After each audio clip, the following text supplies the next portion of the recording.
It's been like a week since I've done this. Hello and welcome to episode 25 of Nerds and Words. I will once again be your host, Tim Allen 1337, back again. And as always, and most classically joined with Potion Shop TV. Hello. The number one Sork underdog himself. Thank you. Hope you're doing well. and and Borland TV. Oh no. Thanks for everyone. Yes. Thanks for taking a break from Demon Souls to do a little BDO podcast with us. Hurry up and get through this? I've got a lot to do today. You were up late last night, huh? Yep. So let's dive right into it. Moreland, how's your week been, dude? Dude, the remaster's so good. It's like everything's hella crisp. I was like expecting the remaster because the Dark Souls remaster was kind of potato. They just like increased a couple textures and called it a day. The Demon Souls remaster, it's like completely remade. The new animations, it's like all new graphics. It looks like a next gen game. It feels really good. It's my first time ever playing Demon Souls, so I get to experience everything blind. It's been so fucking good so far. I didn't even realize that the consoles were coming out this week. That's how like out of touch I've been with the whole console thing. Where they're all sold out and like I don't know. I feel like there's some type of oligopoly stuff going on with them all. The fact you have to buy them from third-party oligopoly. Yeah, is that a word? Yeah, it's when two, you don't have a monopoly, but there's only two companies, so they work together to like rig the market. So a duogopoly. Yeah, I don't know. But yeah, so I don't know. It feels so strange because I know somebody had to buy one for $1,000 instead of the regular price. It just seems kind of crazy. Oligopoly? Isn't that what I said? Yeah, more or less. Okay, yeah, that's the word I was trying to say if I said something different. But yeah, I don't know. Buy a Switch. You know, just saying. So I don't know. Like for me, it was like I feel like the consoles are just like everybody I know who wants one. Like your average consumer just can't get one, and everyone who buys like 30 with scripts has a whole bunch of them for some reason. Yep, that is true. They were all pretty much bought with bots. I bought someone who bought one with a bot, or I bought it from someone who bought it with a bot. So. Yeah, I don't know why they even... It's weird because they spend all this money marketing the launch and like hiring rappers to hype it up, and it's like, yeah, no one can buy it anyway, so who gives a shit? Like, why are you guys even bothering marketing? Why don't you spend that money on manufacturing instead so you can sell more units? Have you guys seen a BDO stream on Xbox? No, but apparently it gets 120 FPS now. It's good. I watched Sly Nation do a little Node War action, and it was pretty smooth. It was nice. It was interesting. Looked as smooth as PC, I'd say, roughly. If you get a decent one, probably smoother than mine. Probably. I actually that sad but probably true. Honestly, they've optimized it so well for console now. I feel like comparatively to PC, for some reason it didn't translate. I don't know. It was such a 2 frames per second once Awakening came out slideshow that it's weird to think that they even put it out on the last console. Yeah. But how was your week, Potion It was Shop? great before Awakening, though. I mean, yeah, it was. It was okay. It was like 25 frames per second, which is passable, I guess, for those people. Mm-hmm. My week, taking a break from, I don't know, just streaming in general, really, to play Destiny 2. So that's been... I love Bungie as a company, and they make Destiny and Destiny 2.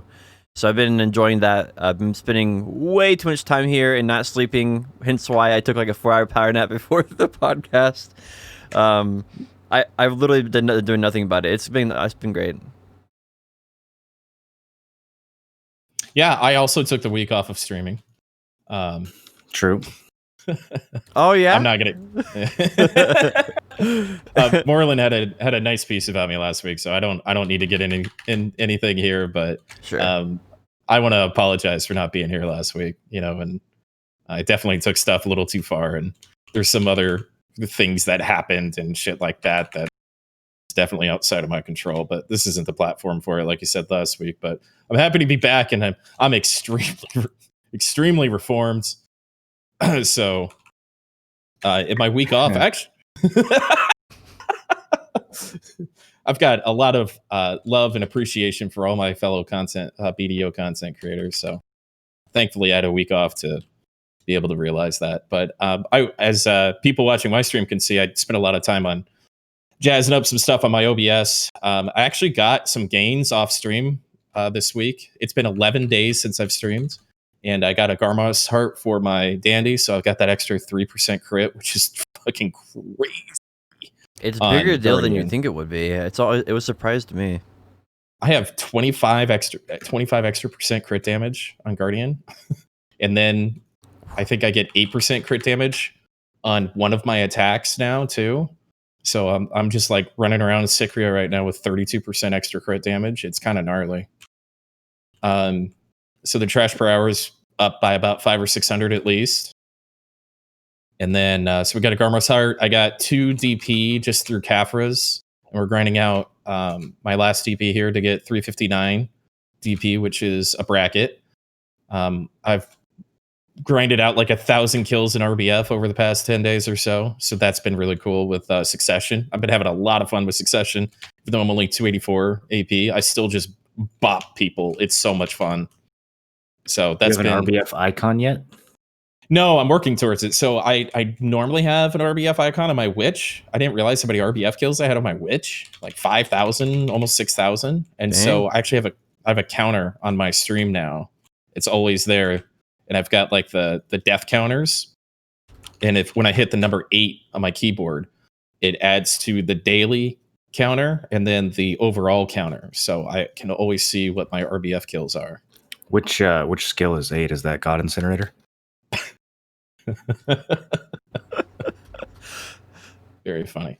I also put out a couple of YouTube videos, one about drama and another one about skill add-ons and Bond and stuff like that. So I had a good week. I didn't get much exercise in. I'm doing a 24-hour stream right now. So like for 2 years being partnered on Twitch, turning 33, getting unbanned, a lot of stuff happening with me right now. So after this, I'm going to go on a big health kick and stuff like that. I was doing pretty well for a couple of weeks, and then I took a week off from just about everything. But yeah, just in time for really well. American Thanksgiving to ruin it all. I'm doing really well, though. I actually really enjoyed my week off. It was just frustrating trying to download Project 99 and not being able to type in Moreland's chat for help. Yeah, that was really good content for everyone else involved, though. But not being in the podcast sucked. That was the worst part of the whole thing. So I apologize again, guys. I'm happy to be back. I had a lot of fun hanging out with Moreland and his community on Wednesday. Put on a little bit of a welcome back or welcome to not being banned anymore Tim stream on Wednesday. We all played Among Us, and he played EverQuest, and I played Star Wars Galaxies afterwards. I did a ton of Star Wars Galaxies grinding. Are you played a Jedi yet? Games. No, I'm not. I'm not doing Jedi. I'm gonna make I got enough credits for a PvP set of armor and stuff. And if you just like make an annoying build, you can hunt Jedi down pretty easily. So I'm gonna go hunt Jedi. That's what I'm gonna do. Nice. Yeah, so I'm getting pretty deep into that too. Well, sounds like you had a good week, man. That's a lot. And I focused on some more positive things. I've been very negative over the past couple of months, so I made a nice list of content creators and streamers that I like, and I sat down and thought about why I like people for, just wrote a little paragraph, and that's a little sticky in my Discord. Did you put tinfoil by Potion Shop? Is that what you put by my name? Well, I mean, you can read it. You're in my Discord, but I basically said that even though you have the most insane theories about some stuff, that if you're respectful, you're always willing to learn and have conversations with people, and it creates some really good content. So, all right, I like it. I compared Moreland to Norm Macdonald. Yeah, I love Norm Macdonald. Yeah, that was before I knew you loved him. Anyway, so that's what I've been up to. Poster, you want to take it from there? Yeah, absolutely. So this week for Black Desert, they gave us sea crystals. There's 4 different sea crystals, and I thought this was going to be a little different than it turned out to be. Apparently, you just have one crystal slot in your boat now, and so your boat is like your piece of gear, and so you can add the crystal to your boat. You can only add one though, and they're different buffs. I mean, they're like turn speed, movement speed, stuff like that, and some of them favor like they have all the stats on them. But some of them favor like particular things. If you want to focus on a particular build, you can do that with your boat now, which is an interesting way to take boats. I don't know. I don't think it's worth it for bartering. That's kind of like my thought on it, though. I don't know. Like I don't know who this is for, really. There's some good stuff in there. The max weight helps a lot. Apparently, Yeah, it's quite a bit of weight. Yeah, I think it's quite a bit of damage on the damage crystals too. So if you're into that sort of thing, but for people who do see content, I mean, what else other than like weight for bartering and damage for your boat? What else would you really care about? You know, there's a speed crystal, so that's there. Sure. I wonder which ends up being better, the weight or the speed. Almost certainly the weight. Yeah, I don't think 4% speed's gonna do anything for bartering. A lot of people AFK their barters anyways, so it's all about how much they can carry per haul. Yeah, I was about to say, active bartering is probably a lot like active fishing. You just get banned for doing it.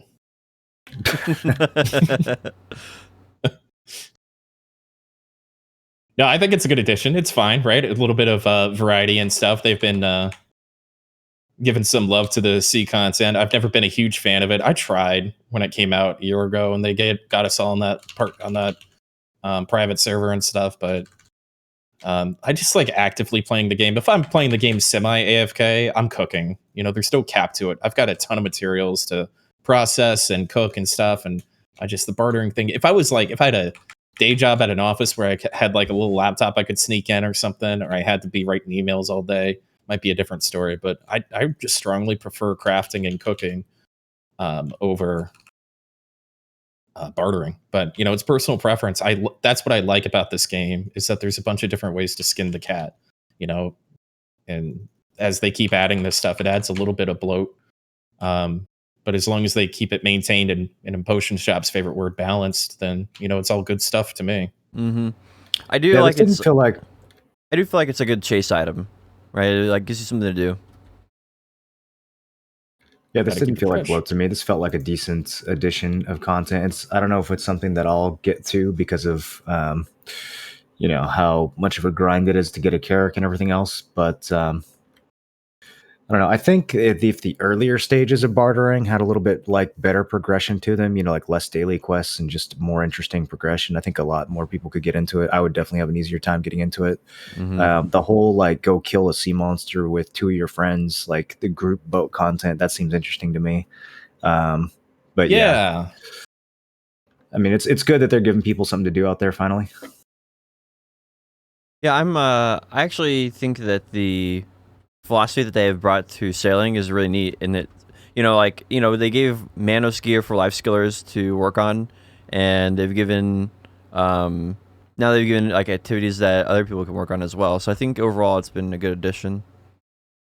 Yeah, you need to give depth to, especially with the popularity of bartering, right? I remember 2 weeks ago we were talking about how people like have, you know, they had to come out with the fame. You know, your karma on the ocean was connected to your family fame and stuff like that, because people are like blocking each other in with and doing all this stuff. So there's a lot of people like participating in that, and it definitely deserves love if it's got the activity. You know, it's nice to see them focus on stuff that people are actively after instead of like horse racing. It's great to see them actually flesh out a part of the game, right? Like they usually will implement. We've talked about before how they do like 95% of the work, and the 5% they leave out is the only 5% that matters. Yeah. You know, and we've seen that with other content like Altar of Blood, where it's like they put in this whole system and this whole thing and the spawners and the queuing and everything's there, but they just kind of left it there and never updated it, and then it sort of dwindles out. So it's cool to see bartering not dwindle out and not fade away, and them actually give it some love. Yeah, agreed. 100%. Our next topic is there's 3 new Catfish journals. My understanding that this is we talked about this I think last week, Kevin, but they have CP gain or CP EXP, life skill EXP, and skill point EXP is the 3 different options, and then you can only have one at a time. I think the CP one is just by far what everyone's going to choose if you're a life skiller.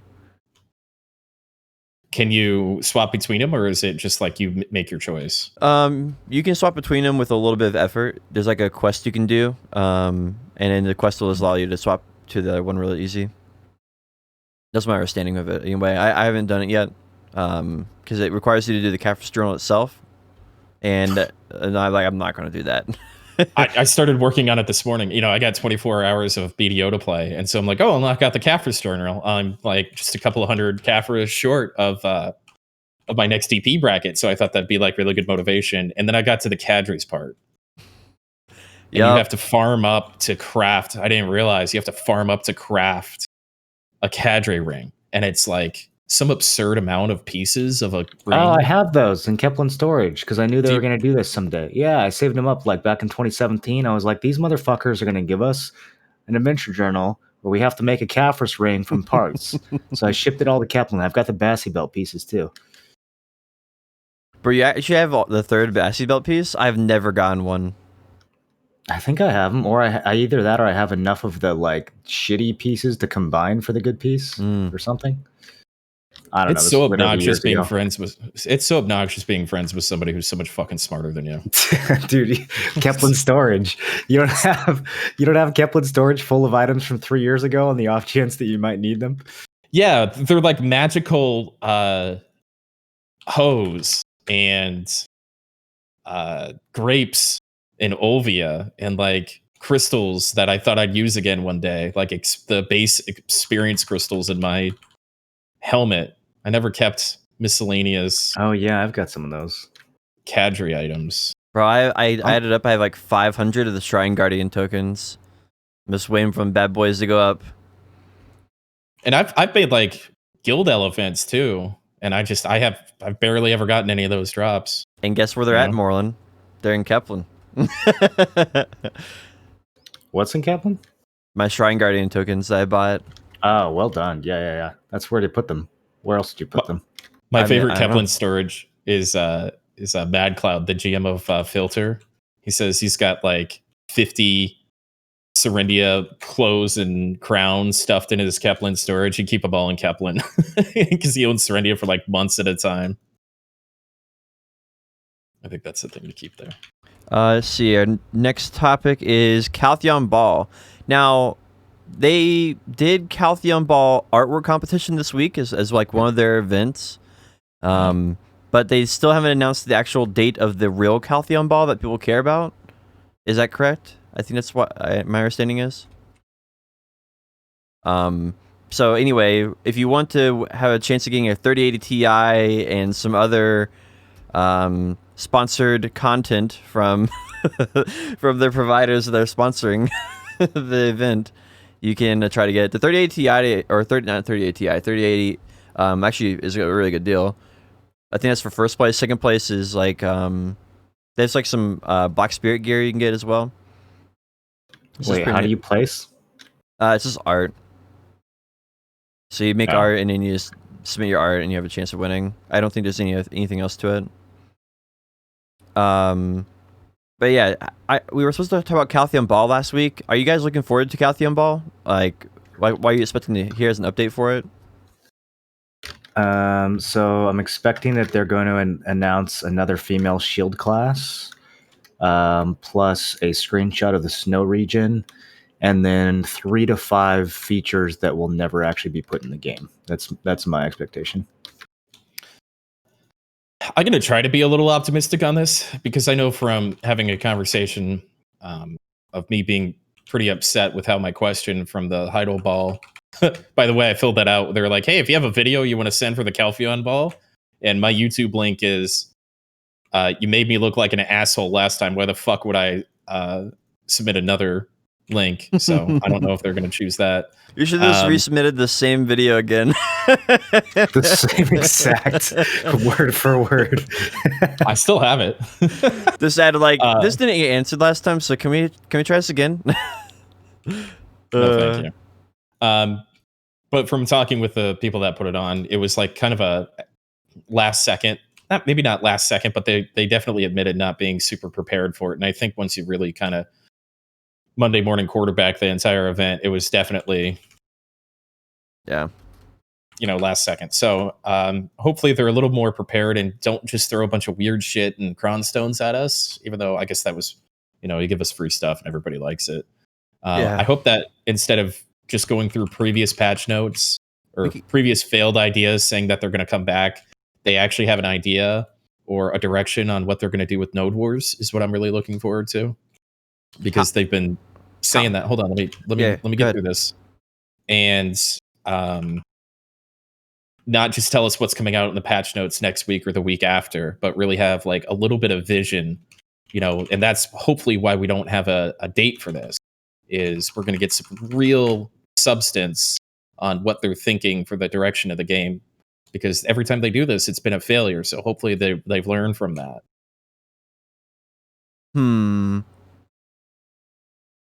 Yeah, I don't know. I'm kind of, for me, I'm kind of on the same boat as Moreland. I think they're going to get an update for like a new class. That'll probably be before Christmas, just like Guardian, and it'll do a March release for a new DLC for Korea, and they'll probably detail that a little bit.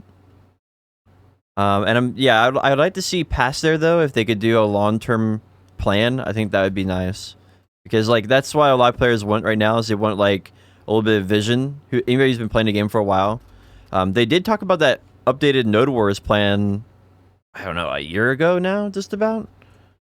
So they just fished something out, I think. I don't think that there's any substance behind that. I think they just wanted to say something, and so they're like, yeah, we're considering this.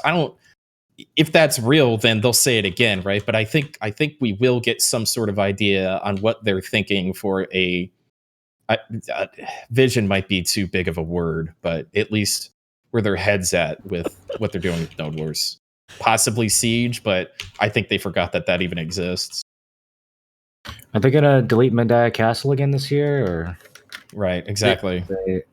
I don't know. Like, ever since Crimson Desert was announced, I think the BDO population has been kind of like, hey, so what about this game? Like, you guys are still gonna do stuff with this game, right? Are you just gonna release a new orange item every 6 months and that, like, a new class every 6 months, and that's it? Like, so I would like to see some actual, innovation, some actual vision, like you guys said.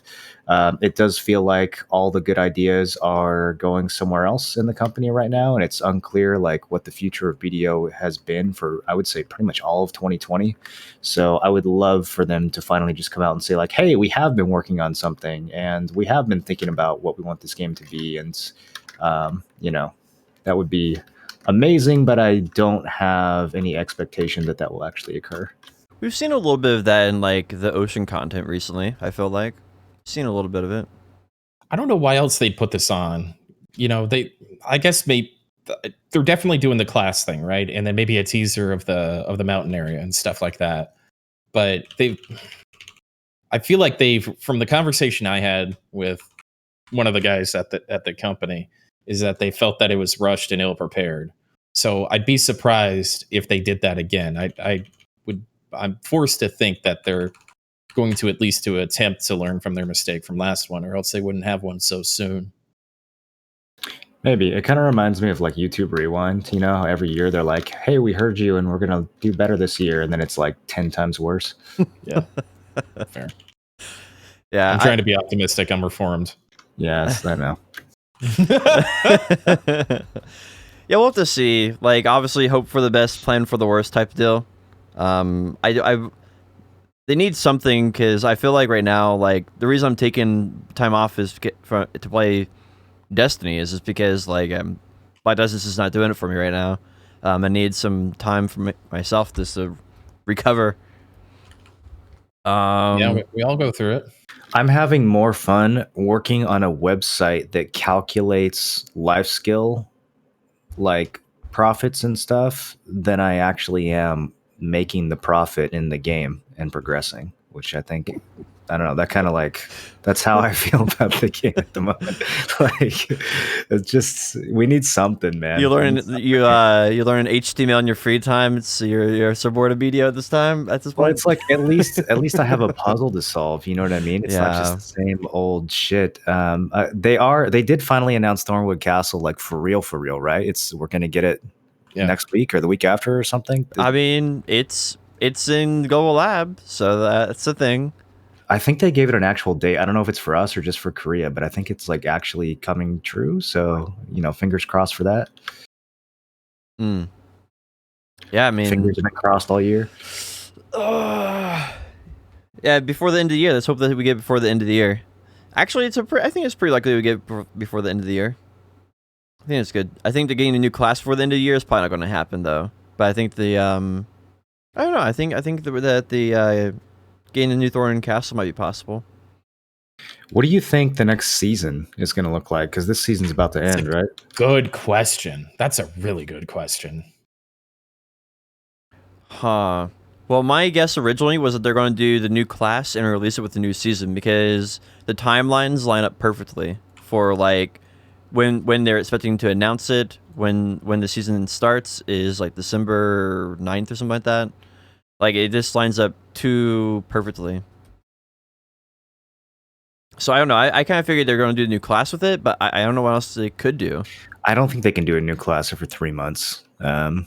I hope they don't. It's just not fun to play every 3 months. Like, I mean, I don't know. I don't know if I want to. It's just not sustainable either. Like, do we really want to have like 40 classes by the end of next year? I mean, it's just, especially with now that we have an awakening and a succession for each class, I don't think it's sustainable at all. They would just end up making the same classes over and over again, I think. Which wizard? Yeah, I mean, like if this paladin data mine is legit, I'm really curious how they're going to distinguish it from Guardian and Valkyrie. I mean, like how many more big tanky shield ladies can we really have in this game that are actually going to feel different to play in both Awakening and main hand? Well, Valkyrie has a wheelchair, right? Guardian has thick thighs, and this one will have a tower shield. Yeah, they're not going to get the same shield as the other ones, right? I guess there's no way they're going to do that. They need to make that Caphras money or that crown money. Different. They're very different, Moreland. Come on. I just hope that the Paladin has a PA. I'm still hoping that it's like the anti-paladin, a little bit more of a necromancer thing or debuffs or something like that. I think there's still possibly hope for it, but I don't know. Even if it was like the perfect, in my mind, if it was the perfect class that I wanted for this game, I still don't want another class in this game right now. That seems like maybe in a year I'd be ready for another class or something. They still really need to flesh out and maybe expand upon the new territory that just came out. Feels like a weird time to even be talking about or teasing about a new class, but I guess they technically haven't since it's just been data mine stuff. Yeah, but I mean, even the fact that they're thinking about that at this time and not just like super early development on it, I think it's just kind of crazy. Like it's for sure already developing the next 2 classes. Yeah. Like that's just normal for a company. There's never a time where there's not at least 2 classes in development behind the scenes for this game. But it's like we said, it would be cool if they if they could just think a little bigger than that or a little bit outside the box. I might have to re-download Global Labs and check out Thornwood if it's queuable or playable or whatever. Because I think so much about this game right now for me is hanging on, the guild I'm in, I can only make 1 node war a week, and that's my night off. So I'm not even really making that node war. And working in for Siege is not always fun or possible. And so I'm really kind of starved for some PvP content outside of just going in and casting mutilation on a group of people in RBF. So I'm really hoping that this resembles something, this Thornwood resembles something that's, like Hellgates, like we've talked about, or Destiny 2. The amount of time, which it sounds like it's going to be something like Destiny, which would be cool, definitely. Yeah, but you guys were talking about this last week, and the one word that you were really kind of missing when you guys were discussing it last week on how to deal with gear and where your gear does or doesn't work is squish. Gear squish needs to happen, right? You can't have DVOs coming through that gate and having any sort of a chance of getting anything done, right? So there needs to be some cap where they decide where everybody performs fairly well in Thornwood, and then gear squish outside of that for an extra 10 to 20% or whatever. So everybody's got a chance, but you still get a palpable, difference in your progression. There's a lot of moving pieces that they have to get lined up, and I'm just I know. I don't know, man. If any of those, like, there's about 10 different things they got to get right, and if any one of those is off, it's going to be hard for this to not fizzle out, just like, you know, the other sort of like team battle and stuff that they've tried to add. But if they get it right, God, it would be so good for the game. Like, I can't believe how much time I spent even just queuing up for a Wrathy Basin in Classic WoW. Like, Right. just a solid PvP mode, even for an old ass played out game. If it's something that is fun to do over and over again, like Wrathy Basin is, it just adds so much more motivation to play the game at large. Like, all my raid progression and everything else that I was doing in that game was kind of based around just wanting to dunk kids in Wrathy Basin. So if I could have some sort of mode in BDO that actually felt rewarding and satisfying to win at, yeah, that would completely reinvigorate my desire to play the game again and progress again. Well, it's a core tenet of every successful and popular MMO that's existed, you know, almost excluding BDO. You've got the queuable PvP and ESO was not bad. It wasn't great, but it wasn't bad. I played quite a bit of that. I think that had a lot of gear squish in it. Guild Wars 2 had both gear squish and like just everybody's got the same queuable PvP, and one was on 24/7. That World v World thing was pretty cool. World of Warcraft with a Wrathy Basin and a couple of its modes and queuable arenas. And then we've got BDO with RBF. Well, I mean, BDO originally had Node Wars, right? That was its claim to fame in open world PvP for a very long time, but those are no longer a thing.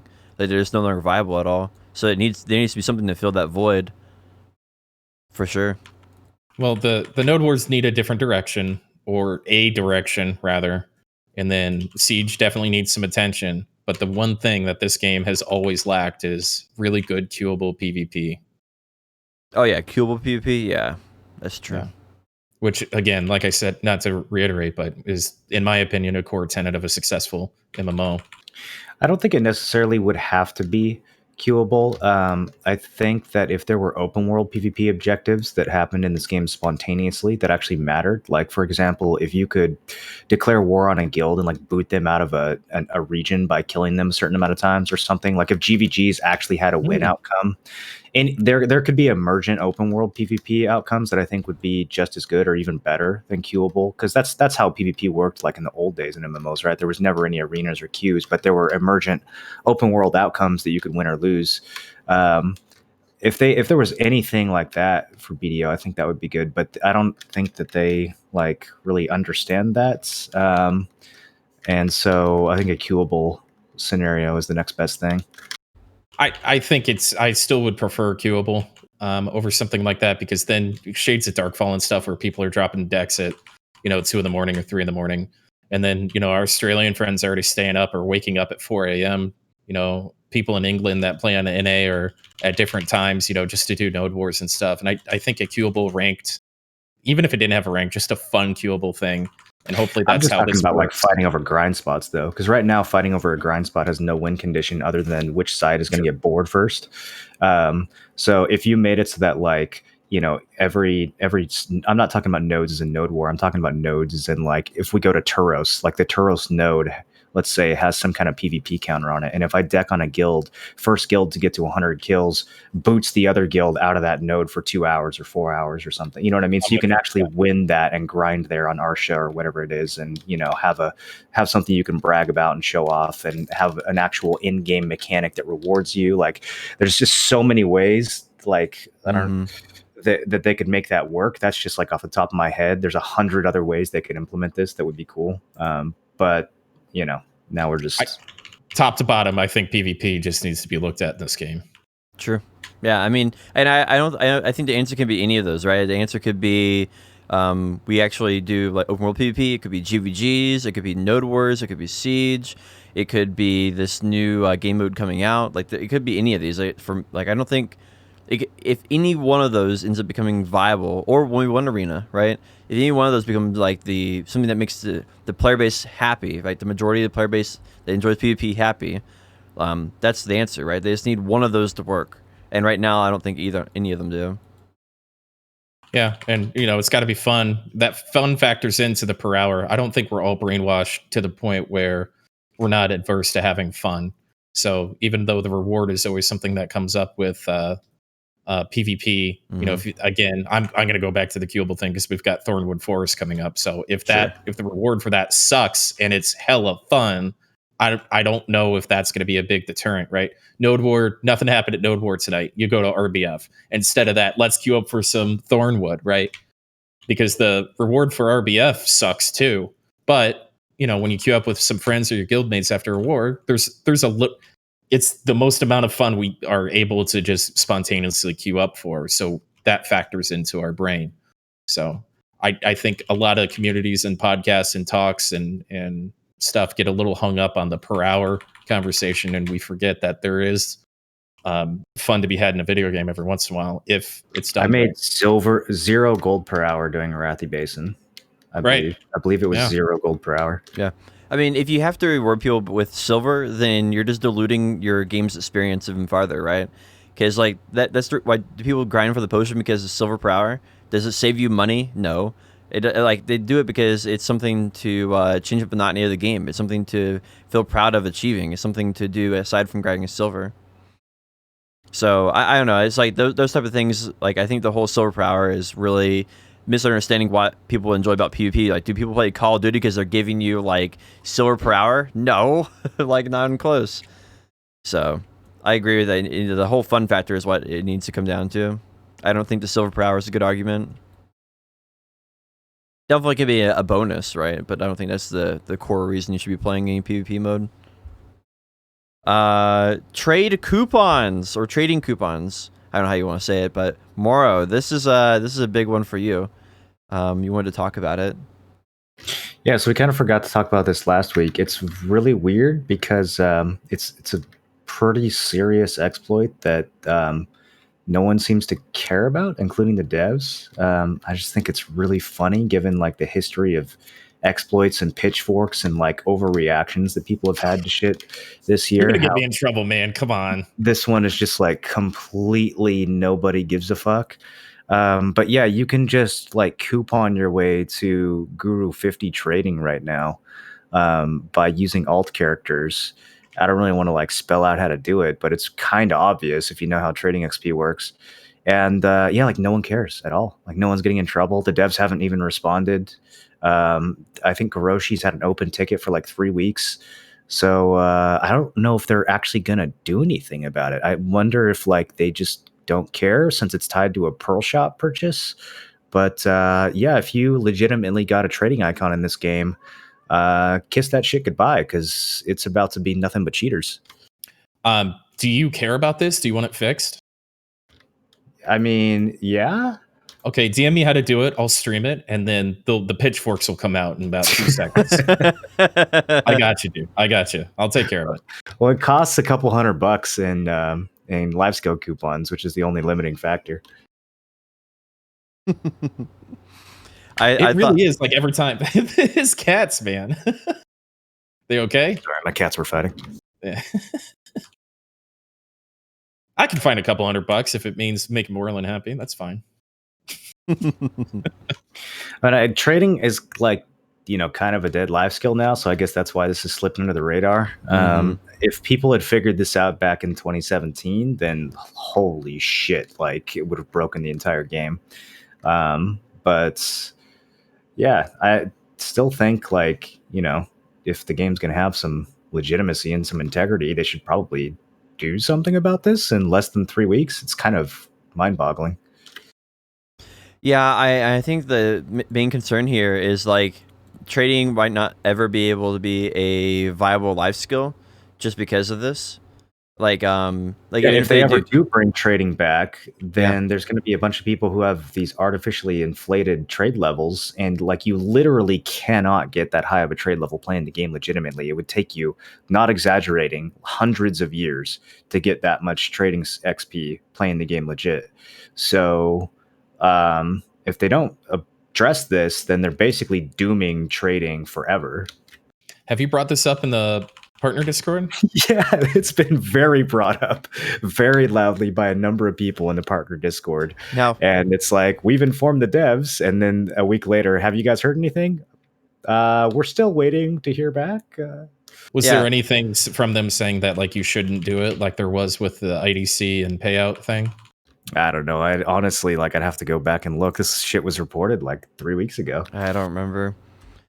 I think it basically really shows how much the devs just don't care about it, you know? And that's really concerning because that means anything that is basically not popular content at the time, or maybe something that relates to the Pearl Shop is something that they're not going to address ever.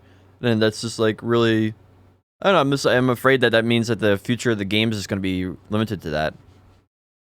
The politics of what this community gets upset about makes me want to fucking pour milk in my computer. Has nothing to do with actually exploiting. Don't get me started. Let's move on. All right. So coupon's bad. If you want to take advantage of it, apparently you're not going to get punished. Don't take my word for that. But yeah. Well, I mean, I don't think that's Clip what I said, it, boys. It's just weird that there's been absolutely no response on it. Like, it does look like people might get away with it. I'm not saying you will get away with it, but it's very weird that there hasn't been a response yet. To be clear, I've been checking the trading leaderboards, and I've not seen any Guru 50 traders yet. Although it is possible, it doesn't seem like there's. Well, you have to have the crates. Well, you have to actually have the crates. Like, yeah. So you can't just do this overnight. It's going to take a few weeks for people to actually hit Guru 50 if they want to do that. Maybe even a couple months, but it's still like a couple months compared to 500 years. You know what I mean? Yeah, sure. I definitely think that it's a problem, right? And we'll have to see if they ever address it. I hope they do. And I'm kind of curious if there's any other life skills that kind of have the same thing. I never really thought about too much for some of them, but any of them that have this like weird artificial cap on them that they did back in the day, like from like year one of Good BDO. question. You know, now that you bring it up, it is a little suspicious that I'm almost Guru 35 cooking. Do you even have an icon at Guru 35? No, I don't think so. Fourth. I get fourth icon pretty often. Yeah. Wow. Nice. That's not even, what is that, green or something? I don't even know what color that is. Fourth. Pathetic. The Goldmont pirates are out at Port Rat.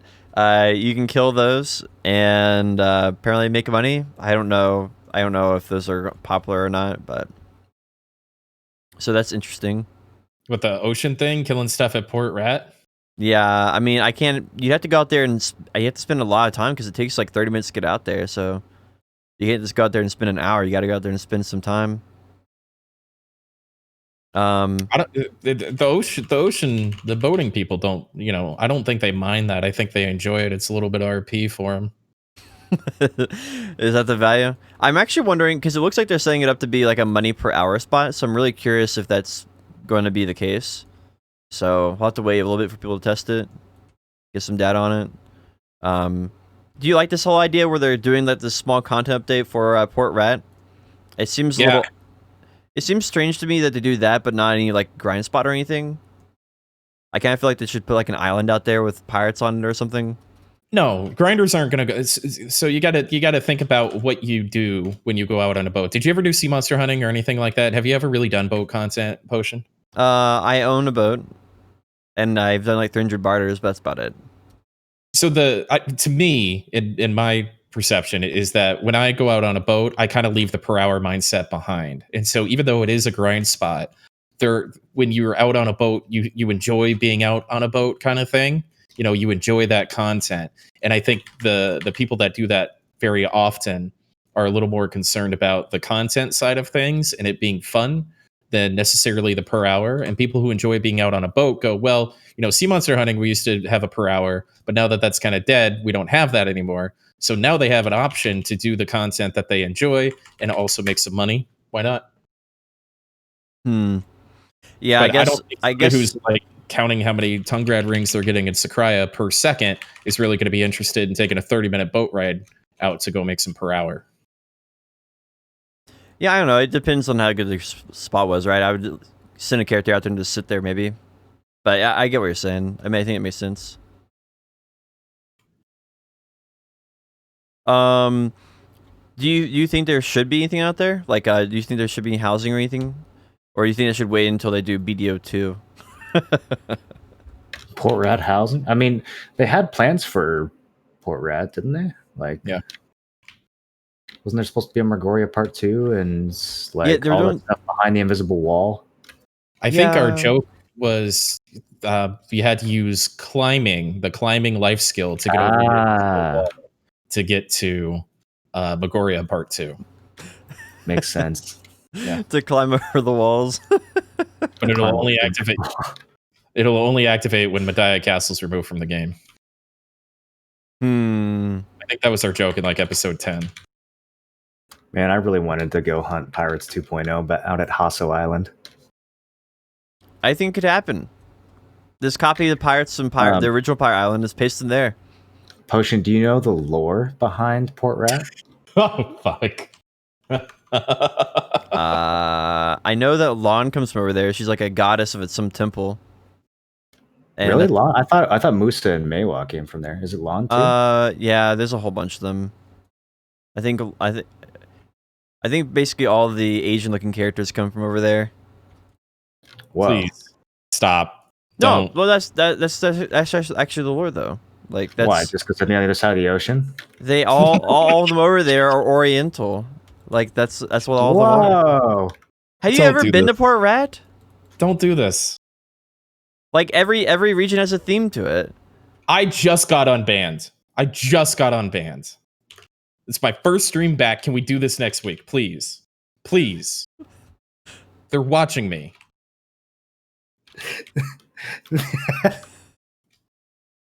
I do not support anything Potion Shop just said. I want to apologize to my community. Yeah, same. His opinions are his own and do not reflect the opinions of Nerds and Words podcast. Call them Oriental, dude. What? That's like, I don't know how to say it. I'm not trying to be like racist or anything, but that's just how they designed the game. Like, obviously the desert region is set up to be desert themed. No. We're done. We're done. No, we're done. We are 100% done. Wait, so which classes hail from the desert? Nope. We're moving on. We are 1,000,000% moving on. Hashin comes from the land of demons above Valencia. Oh, he's moving on. I'm not making that up. That's real game lore. I don't want to hear about it. I just want to move on. What? I'm serious, please. Oh man. So Tim, what do you think about Port Rat? I think that it's very difficult to tell which classes come from which parts of the map, and anything that happens in Port Rat stays in Port Rat. Wait, are you being Sidious now? Because that sounds like you're making jokes at LA now. And LA? I mean, they're in really desperate times nowadays. They're in really desperate times, and I think that could be offensive. I think he's talking about LV. All right, this stuff. All right. Potion, do you think the slogan is "What happens in Los Angeles stays in Los Angeles"? Listen, all right. I was trying to do it. I messed it up. All right. I'm sorry. So you do Potion Shop things. I'll do Tim Allen things, and we'll just keep doing that. You don't have to do Tim Allen things. I can do Tim Allen things. Are you sure? I thought it was working pretty good.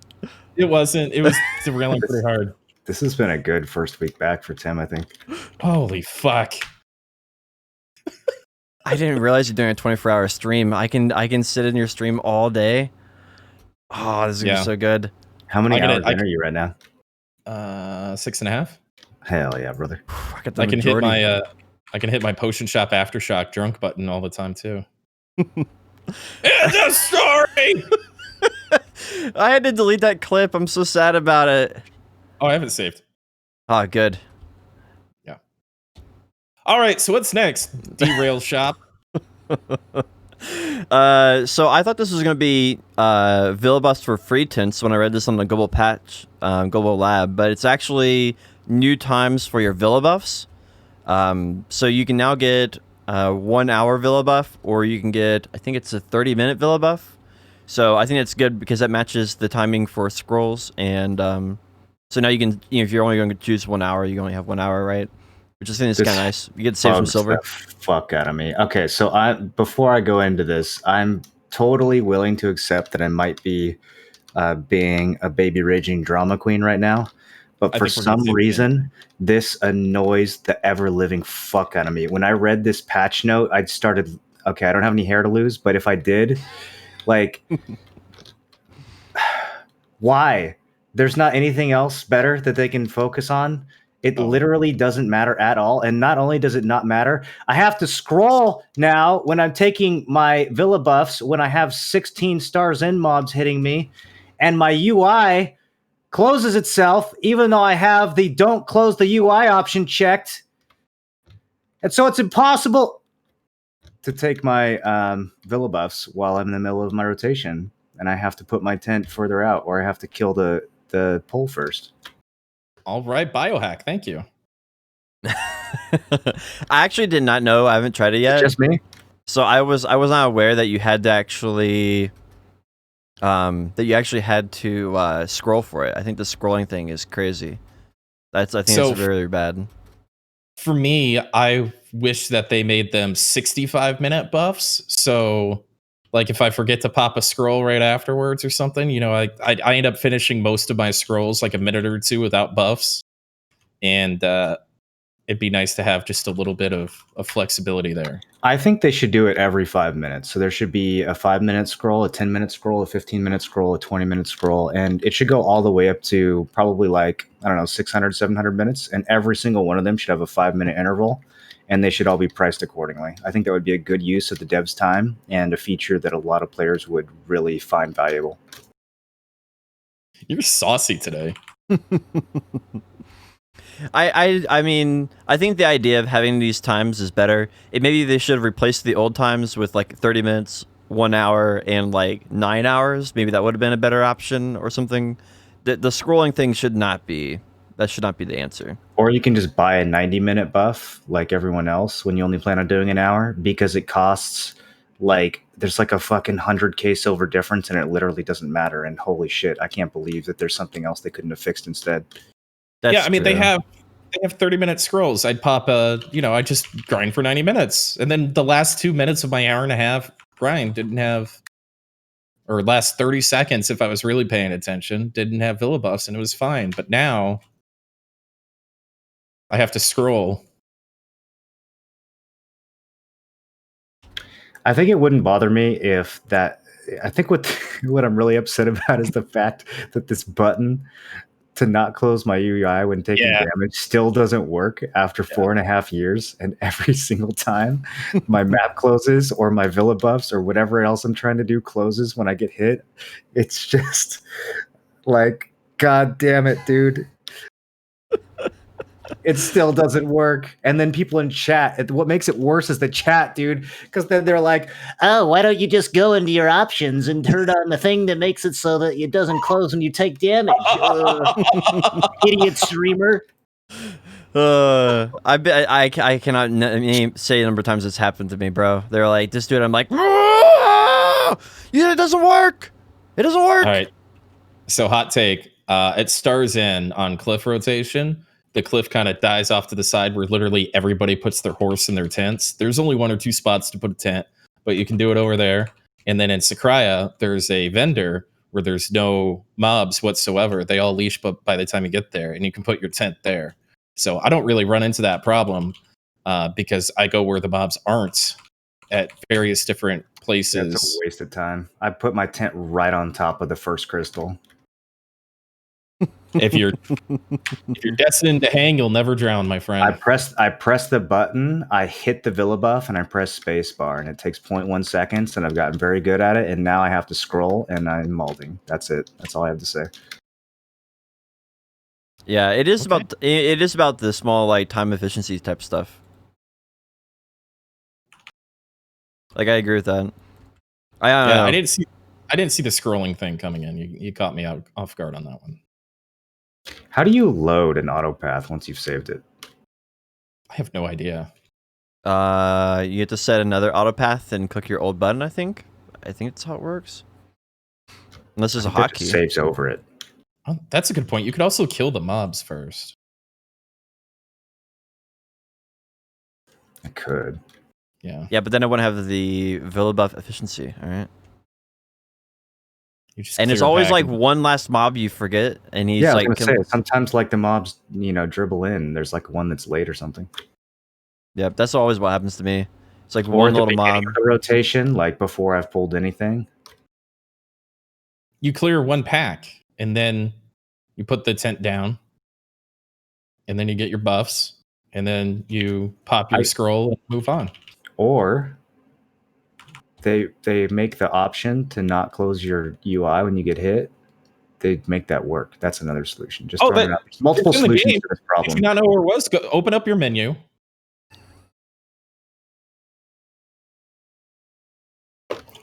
I'm getting more caffeine. How many scoops of focus am I allowed to have in a 24-hour session? Once every 3 hours. And if you do, that's already kind of pushing it, honestly. Well, it kind of depends on what your caffeine tolerance is. I mean, some people have like 8-10 cups of coffee a day, and that's more than a scoop of focus per cup. I've had 2 in 6.5 hours. Yeah, you're fine. It's only 100 milligrams per scoop, so unless you're double scooping, then that's not that much. Do a heaping scoop. Anyway, what's up? What's next? What do you got? The level 58 rare bombs are coming next week, which is gonna be pretty dope. That's gonna be the 3rd rare bomb of every class. They put that in the patch notes, so we'll be getting that next week. Unless I misunderstood that, they said we'll be getting that next week. So I'm looking forward to that. Someone look over. Did they nerf them? Are they still good? My rare bombs got gutted hard, bad, real bad. So we had this one rare bomb that was pretty cool that gave us 400 HP, and I think it gave us DP too. Yeah. And it was like, I believe it had super armor. I don't remember if it had super armor before or not. But now it's an unprotected thing that does like 0 damage whatsoever. And I was trying to figure out, because the other option is like a second worse axe throw. That just doesn't make sense at all. So I'm like, what the fuck is this for? Like, why does this skill still exist?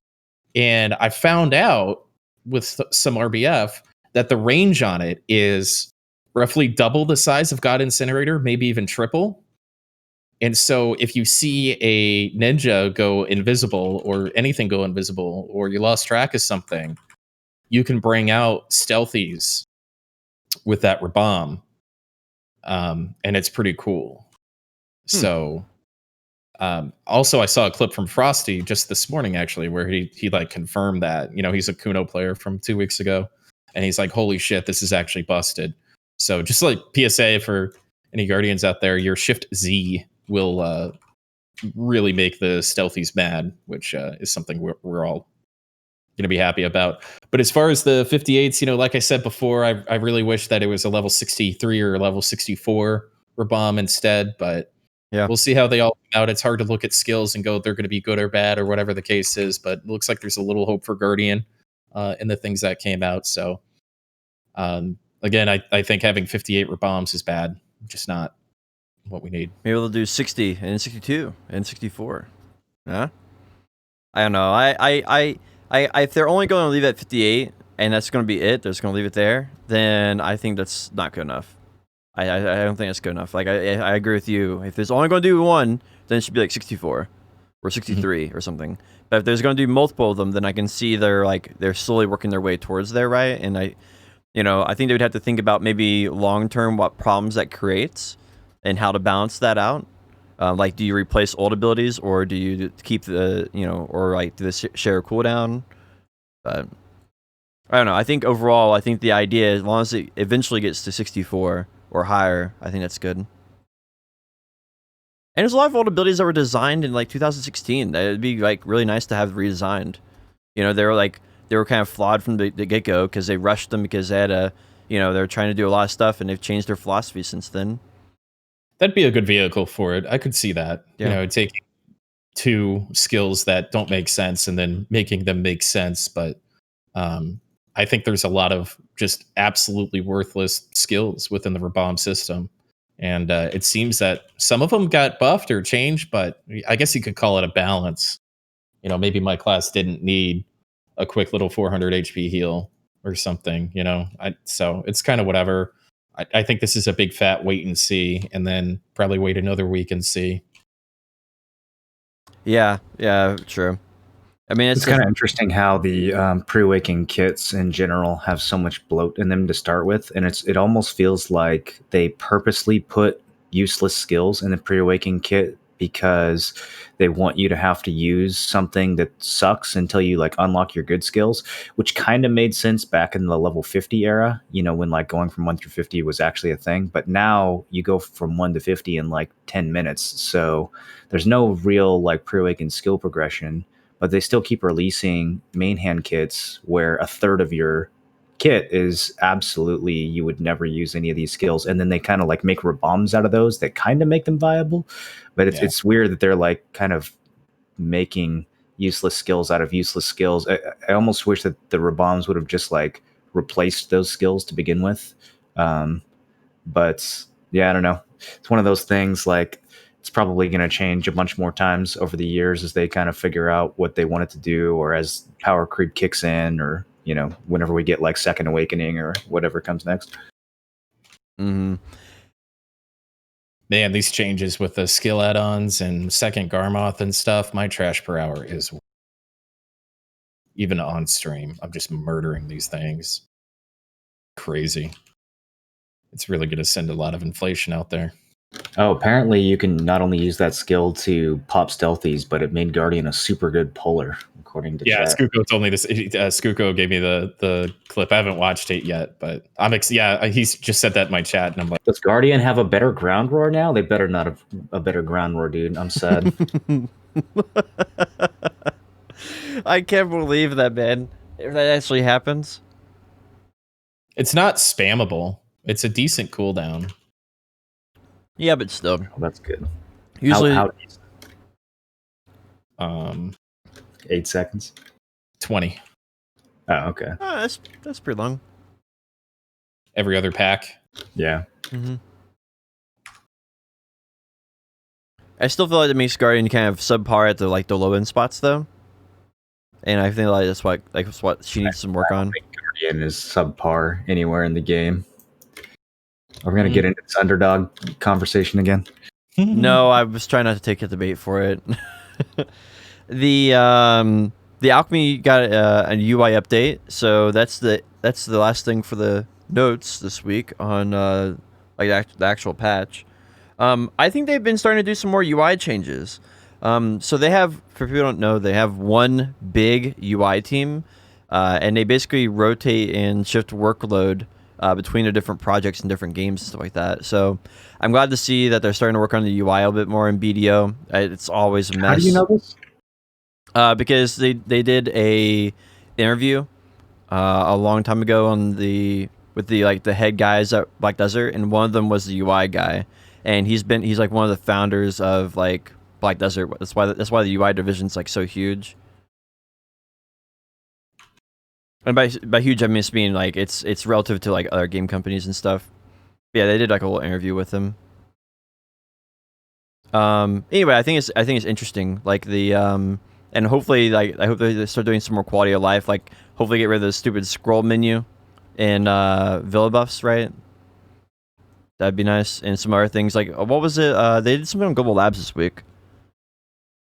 I didn't write it down. Yeah, I don't know what it is, but they did something on Global Lab this week for UI as well. The Alchemy Stone UI is exactly the same, just with like a different line in the background, right? Like the actual I don't know what that is. Not different at all. It's the same layout. It's the same 3 tabs. It's the same buttons. It's the same input. It's just that the little like yellow lines in the background, the little Kudum lines or whatever the hell, like the decorations on the screen are slightly different. What? I'm pretty sure that's all that changed. Oh, so they made it where it's updated with the like similar to everything else that's in the game that got updated like a year ago? I could have made this UI update. I don't think an actual UI designer.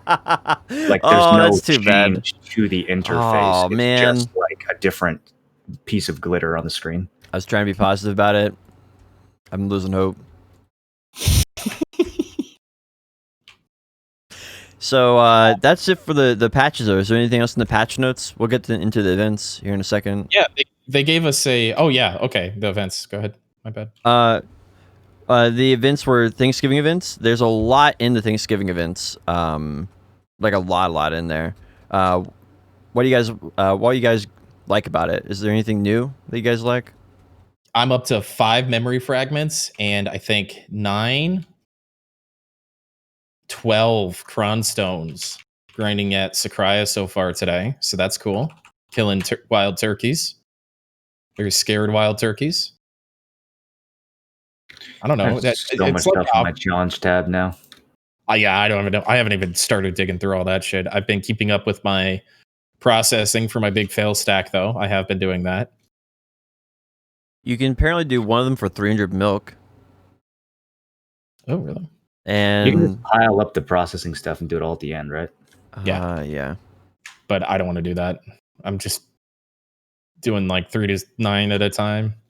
So you can also get up to 40 fail stack from the attendance award stuff. It looks like. Yeah, you can get the 40 fail stack, or you can get like 300 milk times 8, right? Mm-hmm.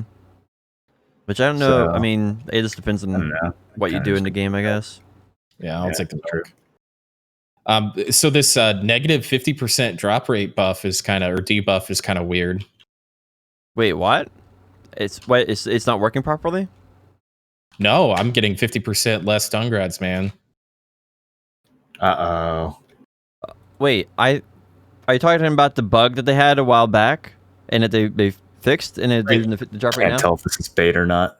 The compensation for it was negative 50% drop rate because things were dropping at Hysteria too much, and so they're taking drop rate away from us for 2 weeks. Ask your chat; it's true.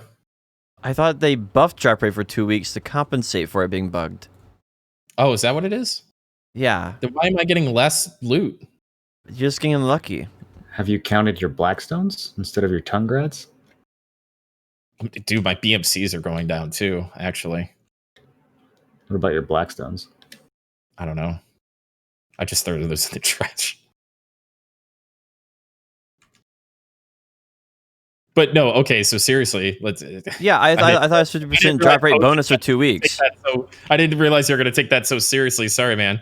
I'm so kind of weird confused that like one mob wasn't dropping loot, so now everybody gets a 2 week 50% buff or whatever. Oh, I can tell you why they're doing that. That's just an excuse. They might have even made that up. It's just because Shadowlands. They wanted to get something to get people interested in the game. So Shadowlands is on the way, so they just made up some lie and gave us 50% drop rate. That's my tinfoil on it. Not a very. Wait, when does Shadowlands come out? End of the month. So they're trying to get people into the game as much as possible to ignore it. I think it's the 23rd.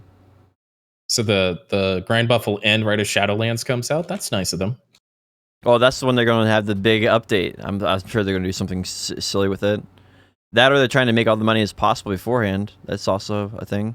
I think Odalito was supposed to be that, dude. I don't think they have any more tricks up the sleeve. I think people are just going to play Shadowlands. Well, I mean, that's why they're doing drop rate, right? Because I don't think they have. I agree with you. I don't think they have any more tricks up the sleeve. I have a theory. I think that they patched something in the game and it broke one of the mobs in Hysteria, and they had no idea how to properly compensate in a way that wouldn't make a group of people upset. So they just gave everybody a really cool buff to try to smooth it over and not put the spotlight on their fuck ups yet again. And then the people who actually grinded there got packages to further compensate. Yeah, I could see that. It might be. I mean, what kind of thing would bug it, though? Maybe you know what they did 2 weeks ago? On Global Lab, roughly about 2 weeks ago, they added new mechanics to Hysteria and Aukman. So maybe that's what it was. Maybe they added those mechanics and messed up the drop rate. They said it was Kelquish or something, I think is what it was. Yeah. You know what I think it is I heard that Fresh got a new account, and I think he's back to manipulating some packets, dude. I think that's what this is. Yeah, manipulating Calquiche packets. Classic. Classic fresh. Yep. How could he? I thought he would have had enough when it came to Node Wars, and then they had to ban him for Node Wars and everything, and then get Tim in trouble, and it's like, oh man, and now it's just all over again. He did it, but it was all my idea. I don't really understand. So just one mob in Histria had bugged loot for some amount of time, and like, how did we even find out about this? Was this like a big thing? No, it wasn't even. I don't think anybody knew about it. I mean, people just assumed that was the regular drop rate, and they just said it's bugged and here's a drop rate event. Yeah, did it have something to do with autumn leaves or something? I don't know. Well, what's crazy to me is like, all right, they do this, and it's a 2-week event, right? 2-week event, and then we have Odalita, and they give us 1 week. We have to do this voting system for it, and then we get 1 week of 50% drop rate. So we got a longer drop rate bonus for compensation than we did actually for Odalita, which apparently people did know, and Calquiche wasn't even dropping trash loot, according to my chat. Okay, so that's pretty obvious. Yeah, that's pretty obvious. That's not like they went and actually investigated and found something that's been broken and fixed it, right? Like, that's just a blatantly busted thing that people noticed, and so they had to fix it. Sure. Yeah. I wonder how that happens. Yeah, probably has something to do with the sea monster loot table. Spaghetti code. Yeah, well, we had the Goldmont pirates, and because we had those in the back end of the server, you see the Calquiche doesn't drop any loot anymore. Yeah, so I wasn't telling you a theory. I was like reading the patch notes potion. Oh, I thought I thought you were just telling me what you thought it was. No, I was being sarcastic because he came up with this whole like PA is 40 years old and still isn't potty trained thing, and I'm like, well maybe it's just true. Exactly what they said true. It is. Just on a off chance. Get some trust, man. No, I don't think that the I really think the drop rate event is strange for it, right? You should have given people the loot scrolls, which I think they gave out 5 advanced or something like that. Mm-hmm. I think they should have done that, and this drop rate event for 2 weeks seems like really, really overkill when you just had a drop rate event for Odalita. They're turning that frown upside down, a negative into a positive. I think it's a wonderful thing. I like the drop rate events because they make the Arsha server completely pointless. And so I feel like that's just a really good way to punish people who grind on Arsha for no reason. Bro, I grinded on Arsha for the first one, and I didn't realize the 50% drop bonus wasn't on there. I was like, man, I'm getting so much loot. And it's like, had no effect whatsoever. It's just placebo the entire time. Oh my god, Potion Shop admitted to a placebo? I thought you were going to go into a tinfoil about how it does actually stack with Arsha.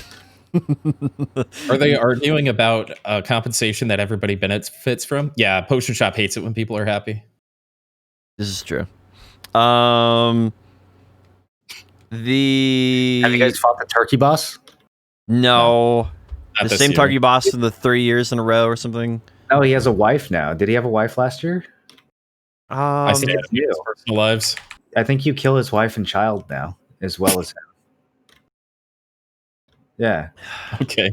No, I'm serious. Well, we are about mass murders here, you know. After I annihilate the Saucon population and the Vogan population and the... I'm just moving on.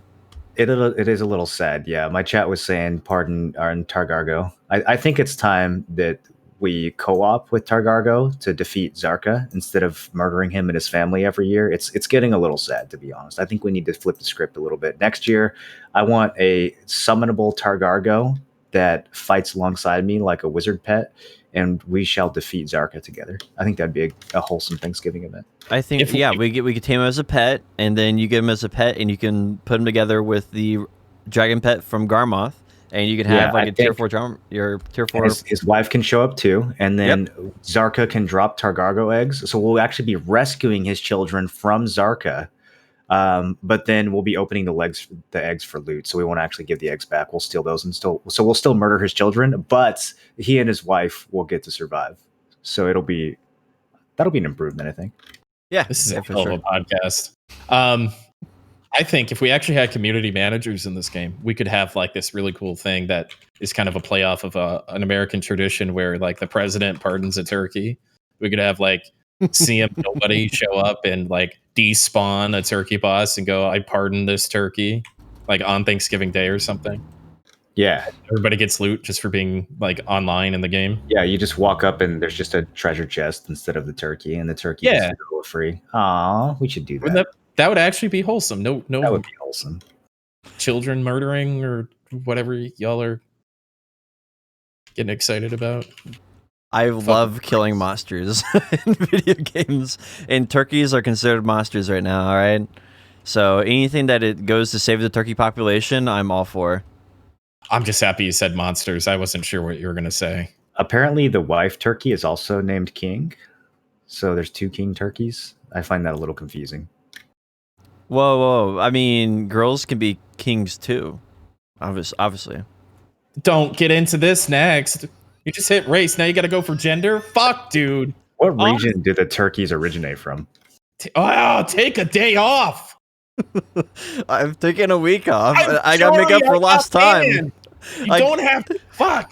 I have 2 hours to make up for my last week of off stream, bro. Shit. You guys are literally making me anxious. What? All I said is that girls can be kings too. Stop. Fucking stop. Just fucking stop. I'm being serious. So you can get BDO for free if you hit level 50. Yeah, so that's new, which is way better than watching a stream for 10 hours or whatever it was last time and having to do like 500 different things for it. Dude, imagine having to watch a BDO stream for 10 hours. Holy shit. I mean, we've only been going for like an hour and 20 minutes, and it's been kind of a lot, I feel like. Yeah. So I will drink your fucking neck potion. how many people do you think play this game to level 50 and aren't willing to spend like the $5 or $10 or whatever until an event like this comes out? Do you think there's a pretty sizable chunk of people who are like, yeah, I played all the way to level 50, but $10? I think I have the exact number. It's about, well, maybe not exact, approximate number. 400 to 700 is how many people are going to do that, and they're all botters who get banned on like a bi-weekly basis, and they just have all these accounts in reserve, and they sell them on player auctions and use them for the secondary bot accounts when they get banned. That's kind of what I was wondering. Like, it seems like maybe the numbers are getting inflated by people who are sort of using these events in unsavory ways, and so perhaps Pearl Abyss thinks that there's actual people doing this. I would be fascinated to see how many like actual people are taking advantage of these promotions versus people who are just botting and account selling and shit. I know there's a few real people because there are people who come in my chat and ask about it. But I think 50% of people who come in my chat and ask about it are the people who are botting and wondering when the next one will happen. No, I'm sure there's like wholesome actual people that get involved in this, but the marketing department obviously doesn't play BDO, and that's fine. I assume a lot of marketing departments don't necessarily have the knowledge of the product specifically that they sell. I could see how that's a thing.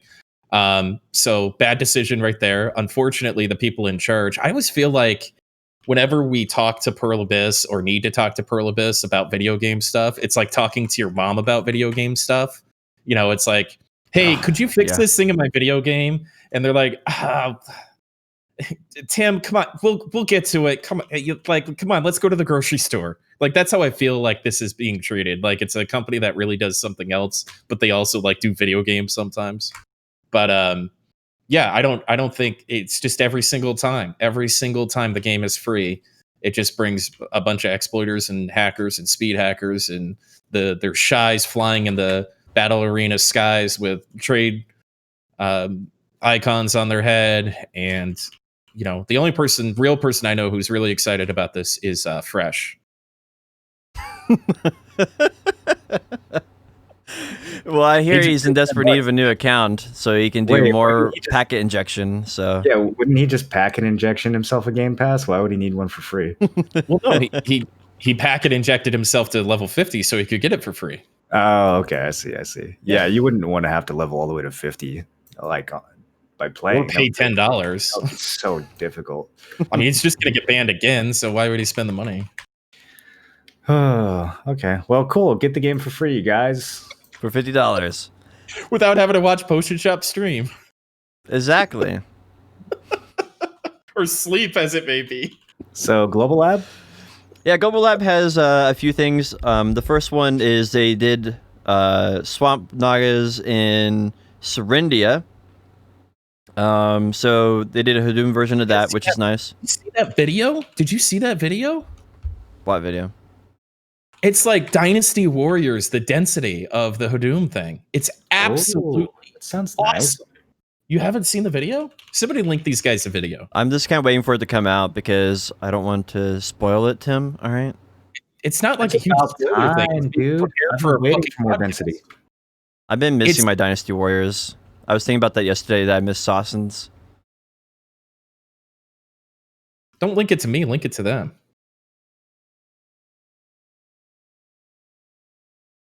Why do you think that they have the 10 mob cap for polls? Do you think that it's more of a gameplay thing, like a balancing thing, or do you think it's more of a performance thing?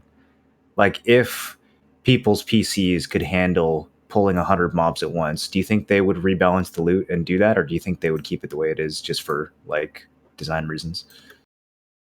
I think the original reason was for balance. I think another thing is that there's servers. Every time you pull a mob, it probably takes more resources than if you just have like regular stuff. It's not that bad like an Altar of Blood when a bunch of mobs stack up, right? Like, what do you guys think the most mobs you've seen stacking up in Altar of Blood is? It's probably a lot more than 10. I think it's just an archaic MMO mechanic that just got entered into the game, whether it makes sense or not. I don't think there was like any thought behind it or anything. That makes a lot of sense, honestly. Because, I mean, you think about World of Warcraft has like the same type of thing. And the reason they did that originally is because of servers and stuff. You know, Star Wars Galaxies actually doesn't have like the leash is like 2 miles, like literally or 200 meters, and there is no cap on how many mobs you can pull, and it's fucking great. But then when you have like it's probably for balancing reasons, because think about like, I don't know, if you could do all of history of main rotation in one pull because you had a bunch of gear. Now you're probably making 400 mil an hour because that's not how it was intended to be grinded, kind of thing. So as like power creep happens, if you don't have a cap on mobs, then they're not going to be able to like balance out grind spots appropriately. Yeah, there's a lot of spots like Sawsons that would just become insane overnight if you could do that. Because you just... Did somebody step on your toe? Is that why you said Sawsons? I don't understand the reference. I can't believe you brought up Sawsons. High density. Sawsons would be insane if you could pull all of Sawsons in one pull. Yeah, I think Sawsons and Polyforce would both be very insane. What people would do is you would, instead of doing run rotation, you go on like a horse and just leave your horse out there and just tank it forever. And because the new you could do that, or have an ult account out there just sitting, like a low level ult account with like high DP. I kind of think it's the opposite, because you can just one shot everything as you're running through it at Sawsons and Polys. What would get out of control is spots like Star's End. If you could pull an entire Star's End rotation and AoE it all down together, that would be fucking crazy, because it actually takes a second to kill those mobs. At places like Polys, you just kill the mobs as you're running through anyways. You would actually lose efficiency by grouping them up, because they could have just already been dead by the time they walked that far. Oh, that's a good point. It's in PvP too. You can only hit 10 people in PvP as well. Well, there's part of damage anyways on skills. They could easily separate that. I will say that I don't think they'll ever do that, because some abilities right now have a hit limit on them, and if they ever did that, some classes would just be way overpowered because they have no hit cap. You can hit like 50 enemies at the same time, while others only can hit like 7 or 5 or 10 or something like that. So I think that would be another limitation that would probably they'd have to balance around if they made it uncapped. Anyway, so if Hadoom servers are really supposed to be like that with like this insane spawn rate, it's going to be pretty cool. But I would like some Dynasty Warriors for sure. I can definitely get behind that. Somebody in chat said it was a spawn rate bug or something. I hope that's not the case, because it would be something really cool and different. Unfortunate. I've always thought that this game would be a lot more fun to grind if there was like an infinite wave mode or something. Like, imagine being able to do Altar of Blood, but just like grind spot instead of have it be, an event. Like, if there was just 3 portals that threw mobs at you and you just stood there, kind of like how Hex Sanctuary, the new Hex Sanctuary works. I find that for whatever reason just like a lot more fun than running in a big circle, like standing there and having mobs spawn around you and surround you and having to AoE them all down. I don't know. It just seems like I feel like I'm more engaged. I would like something like that. I personally like a little bit of mobility, not like a whole lot. I like the Dynasty Warrior, like this hundreds of mobs pouring at me and stuff. I think that's really fun. Like always having a Black Spirit Rage because you're gonna plug through it, right? Because you always have it up. I don't know. What do you guys like? What do you guys think they should do to make like the Hex Sanctuary type Grand Spot better? I personally would like to have like 3 of them, maybe. Here's what I think. Imagine the Hex Sanctuary, but every wave that spawns is like 3% stronger and drops 3% more loot. So that the farther you can make it into the wave, the better the loot is. And it's like there could be a leaderboard for who gets the highest wave, and like almost like a Greater Rift or something from Diablo, like to where it scales. I think that kind of thing would be super sick. It'd give you a reason to team up with your friends. It could be a 5-man content. Like that just seems like very easy for them to implement something that would be like really addicting and rewarding. Or that would be actually that's a really, really solid idea. I think the only thing is that the hack you'd have XXX 33 not a bot would be on the leaderboard, just because they'd have like just do that, right? It'd be the names that are on your pins, right? Yeah, exactly. Like 3 or 4 of my pins are made by bots. It might actually make like tanking a thing too. If the waves got like really, really strong and you were forced to have one person in the group that actually like taunted or aggroed everything to take the hits. I don't know. There's a lot of stuff they could do with it. Yeah, because otherwise you get one shot. Yeah. I think there's some, I agree. I think there's some cool things they could do. I just want to see like more variety in Grand Spots, if that makes sense. Like just more diversity. I feel like this whole mentality where they have to place mobs, you go in a circle. Like I like the idea of a Grind Spot, but like Miramok is very different, and I like that. Hex Sanctuary is very different, and I like that. Oddly enough, the Warground Grind Spot is actually, if they balanced it properly, would be very different and also very cool. That Warground Grind Spot is sleeper OP, by the way. People just don't know how to do it. Have you checked out Orderlito? Otelita. There's a place called Turos that has costumes that drop and a thing to make a piece of armor into a different piece of armor. And you can only pull like 3 or 6 mobs at a time, and they're very tanky. And then speaking of which, happens, and then you just reminded me to check my market, and my Flame of Despair is here. Thanks, Tim. Hey, there you go. Congrats, buddy. Wow. Oh, and I got 100 Kaffir stones. Look at us. Look at us now. Who would have thought, huh? And so I think you're missing out because you don't have any DP or friends or whatever on a lot of the different grind spot mentalities that have been introduced into Orderlito. I've grinded Tauros more than you. He's got you on that one. Have you done golems? Olin Valley? Yeah. I could do it. I'm a little low DP for that. I do think it's good, but the money's not really there. I think it needs to be a little bit better money wise. Valley, the one where you get like one-shotted and your DP doesn't matter? Don't you just have to dodge, or is that the other one? You need it.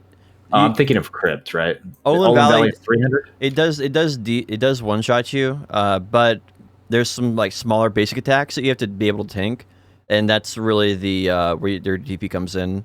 And with mine, it's not quite there. Guy is there. I think you're sleeping on that. A lot of people have come into chat over the past couple of weeks, and I've seen some videos and clips, and it looks like a lot of people are having a lot of fun with that. If you're looking for a change up of pace, people are going there for the costume, and again, it's not anything different. That's literally the Sawsons all over again. I mean Sawsons, but like way tanky version. What? Because Sawsons back in the day was 5-man grind. Like I've been doing that literally since 2016. So it's not really. I think it's a little different than Sawsons. I think they're giving you almost exactly what you're asking for in the best way that a game like BDO could possibly do that in an iteration version of it without just completely changing the entire game. I think you should check it out, man. I think you should. I did Tauros. I've done that, and I think that's definitely a step in the right direction. I never was the type of person who asked for party grind spots. Like doing it the same thing but doing it with 2 people is, although different, it doesn't change the core mechanic, which is the exact same. Okay, all right. I would love to hear your opinion next week when you try it. I I'd did. like to see what you think of What are it. you talking about? Not Turos. Orland Valley, dude. Oh, well, I have to get more DP for there. Yeah.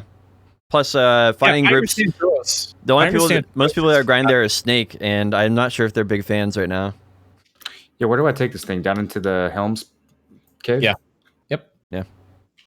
Hell yeah, brother. So I think Turos is a small like change, and it was fun doing it duo with somebody. You know, like you say, you like trees. Trees is not different at all. Turos was quite a bit different to me, and it actually made me appreciate regular grinding. Like when I went back to Sakurai and Stars End, I'm like, oh my god, these things die so much faster. And you know, it's like the old study that they did with people that work in factories. It doesn't really matter what the level of light is. It just matters that it changes and it makes people more productive.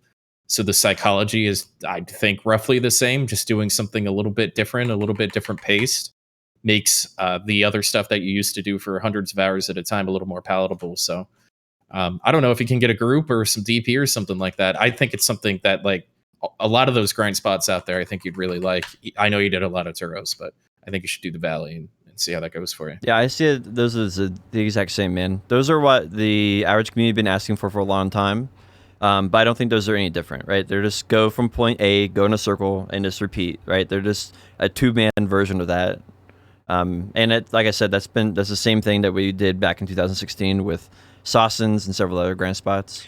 They play quite a bit different. You're not just running in a circle. Like Turos plays much different than a regular grind spot. It's a lot. You're focusing on different things. I do like the different mechanic of it. I think the controls. mechanic of it's really good. I guess I don't hate- understand what you're looking for then, you know?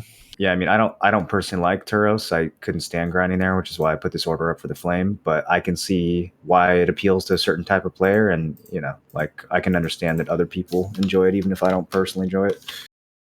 I definitely don't think it's the same as Sawsons. That's kind of crazy. Like I think the core game mechanic is very, very similar. Like I guess my whole argument originally was talking about Moreland said, hey, Hex Sanctuary is like very different, and like and Wargons is very different, and stuff like that, right? And I was like, how my sentiment that I had with it is like there was this very, very different, and like Tree is very, very different, and I think that's what I kind of want to see. I kind of want to see those different mentalities, right? Like imagine there's like you stand in one spot and like three different like portals appear and like the mobs come to you, right? Different versions of the same thing, or like new mechanics. Apparently like I like the new mechanics that adding. they're developing is somewhat like that. That's what people are saying. Yeah. And I think So, that like all the new grind spots in Hadum, every single one of them is like that. Every single one has a unique mechanic that's only at that grind spot, and I think that's good. We'll have to see if they're fun or not. That's a big question, right? Have you seen the new riffs on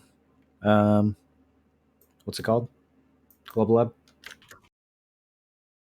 No. So yeah, they have. Well, I haven't seen them in person, but I read it on the Global Lab. They have a dark rift that only appears in Arsha, and it's like public. It's like a public one, apparently. This is like first come, first serve. yeah?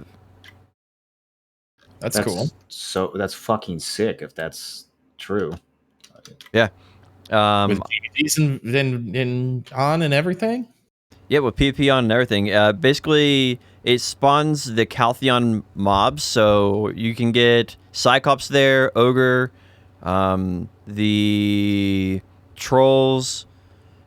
I think there's a few other ones that, but they basically all the big Caltheon monsters can spawn there, and you basically beat them in a series, and as they spawn, you get better and better loot, and so yeah, but it's like a server-wide notification that goes off. It appears at, I think, Desert Nagas or That sounds perfect. It's like exactly what I'm asking for. Yeah, and I think there's or Ilbab Oasis. Those are the two places it can spawn.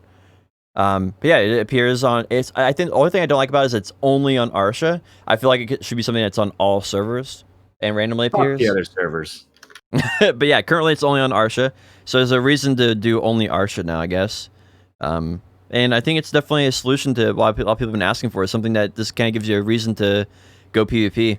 And I think the only thing that I really wonder now is just how good loot is, right? And they didn't really clarify that, but they didn't really do. Interesting. Yeah, That sounds like it could be extremely fucking cool. Yeah, like the way you described it, if that's how it gets implemented, that sounds like that could make me very happy. Yeah, I'm looking forward to reading a little bit more about it, seeing what people see, like when it comes out. So hopefully they've been pushing everything out to NA about after 2 weeks. So I don't think we'll have to long to wait. I don't think we'll have to wait long at all. The other thing on Global Lab this week was UI updates. No, I'm just kidding. They did some of that, but Odalita Scroll Boss. So now there is, if you do Toro Grind Spot, you can now get a Scroll Boss for the Toro Grind Spot, which this wasn't quite a global scroll for Odalita that I was hoping they would release. I was hoping they would do something like similar to the Narc scroll, but for Odalita and give you Caphras. But yeah, it gives you Caphras, and it gives you a chance of getting Ancient Spirit Dust, I believe. So we'll have to see if that's good. At the very worst case scenario, it doesn't take away anything from the grind spot. So they've been adding all these different grind spots with different mechanics. They've been throwing Caphras at us just about every way that they possibly can, even though not every single region is starving for Caphras. They're adding new gear, even though it might not be like different or have gear choices. They've been like adding. There's like some open world Rift PvP thing coming out soon. We've got a new, Thornwood is coming out. They are throwing a lot of fucking spaghetti at this thing, man. Like in a good way. I'm really surprised with the amount of content that's coming out. It's just a matter of execution now, right? I don't think we've really seen a content push like this in quite some time. Yeah, I didn't realize this much stuff was coming out on Global Lab. It's kind of flipping my opinion on like the staleness of the game. I think some of this could actually be really sick. Right after the massive amounts of class balancing that they've been doing over the past couple of months, these guys have been working. These guys have been fucking working. I think like in the past, I always thought they would take, 2 steps forward, 1 step back. And I feel like now they're actually taking 2 steps forward every time. And then very rarely do I think of something where they're taking 1 step back. Like maybe some of the events, but I don't really see those as negatives. They're just like they could have been better, right? They're still missing opportunities left and right and focusing on the wrong thing and flopping on execution. But they are there's a lot of cool stuff on the horizon here. And then as we start to really, flesh out and see what happens and what's going on at Odalita and the costume you can grind for and shit, if Biohack's out there grinding stuff, I think that's a good look for the game. Yeah, for sure. Absolutely. I think one thing that's really exciting is that this Hadoom, if they did get the Hadoom server right and it like make that actually fun and interesting, I think that's really going to change the way a lot of people enjoy the game because it gives you one more way of playing the game. So I'm really just looking forward to seeing what kind of buffs you get for your Black Spirit armor or Black Spirit weapons or whatever the case may be, and seeing what those look like. Because I'm right now, I think it's getting to a point where it's, although it's very, very small steps, I think it's really going in a good direction for the game. I think the main thing is just solving the PvP problem, and once that's solved, I feel like the game's in a healthy spot. Yeah. An open world scaling winnable PvP objective on Arsha is fucking super smart, dude. Like if that gets implemented anywhere close to its full potential, that's just like if it's something that happens fairly often and we can get the homies together and go fight over it, that's going to be so sick. Give you a reason to push your gear again. Yep. Mm-hmm. Well, I think that's it. I don't have anything else for BDO. Was there anything else I missed on patch notes or Global Lab that you guys wanted to talk about? I don't think so. I've been, just personally been waiting for this stuff to come out and hoping that Thornwood was good and get caught up in gear. I'm not even like 650 gear score because of my distos or whatever. So I've just been trying to push out these Kaffir levels and be over geared, boomer hands guardian as fast as I possibly can. So when this, if this game does really come around and have some good PvP content, I'll at least have enough gear to, maybe get a kill feed or something on it. So. Yeah. That's what's been keeping me going with it. I've been having a pretty decent time. The grind spots have opened up a little bit with, when a when a drop event comes out, everybody used to swarm to the grind spots, and now now I can finish my costume, or now I can finish my potion grind. There's a lot of options. The game's kind of opened up quite a bit here, and you can do what you want or need to do. One thing that I am personally think is going to happen, I'm calling it now, is the actual ancient spirit dust. I think that the crystals are going to sell out. I think the life spirit crystals are going to sell out. I think the protection ones are going to sell out. I'm calling it now. So they're going to sell out. I would stock up on some of those so you have enough for like next year, so you don't have to worry about it. Maybe grind those up, have them in the bank. I think it's something that everybody should probably do, because in a year from now, they're going to be sold out. Unless they do something with the economy. Maybe people start grinding Pi Foreskin. Maybe that's another option. I don't know. But yeah, that was one thing I had in my mind. All right, well, other stuff then, I guess. Destiny 2 Beyond Light is what I've been playing. I give it a 6 out of 10. We'll have to see how the updates come out for it, if it's any better. Basically, this feels like the last previous updates. If you're like a first-time player in Destiny, I think it's awesome. I think it's great for a first-time player in Destiny. If you are a veteran player in Destiny, like a very core player who's invested and plays every single update, you'll probably enjoy it. But if you're like one of those people who kind of sits on the fence, it's going to be a terrible game for you. Or if you play one every year or two, it's not going to be that good. I think you're going to find the games like they removed like 50% of the content and they only added like 10% back. So it makes a lot of people mad, because they basically have all this old content that they got rid of because they couldn't support it anymore, and that made a lot of people mad because they got rid of like 90 weapons, but only added. No, I think they got rid of 70% of the weapons, which is like 150 of them, and you only had like 25 back. Like, are they trying? Is it like a bloat thing, like making the game less bloated, or do you feel like they actually took a step back? I think they were trying to address the bloat issue, but they did it in probably the worst way possible. If they had 3 options, they picked the worst one. Like what they basically did is they did like the World of Warcraft thing, where basically all your old gear can no longer get powered up anymore, and so since you can't, that shit. Yep. And so what it really should have been is it should have been more of like a soft cap, where over time it gets more expensive to power it back up to full power again. And that way players could choose when it was worth their time to power up their old gear. And eventually you'd be looking for like a new piece of gear, like, hey, I need something new to replace this, because our old one's getting expensive. And a lot of the players kind of choose that a little bit. I think would have been much more helpful. And it's just there's like a lot of weird things like that though in it. So anyway, it's like a 6 out of 10 right now.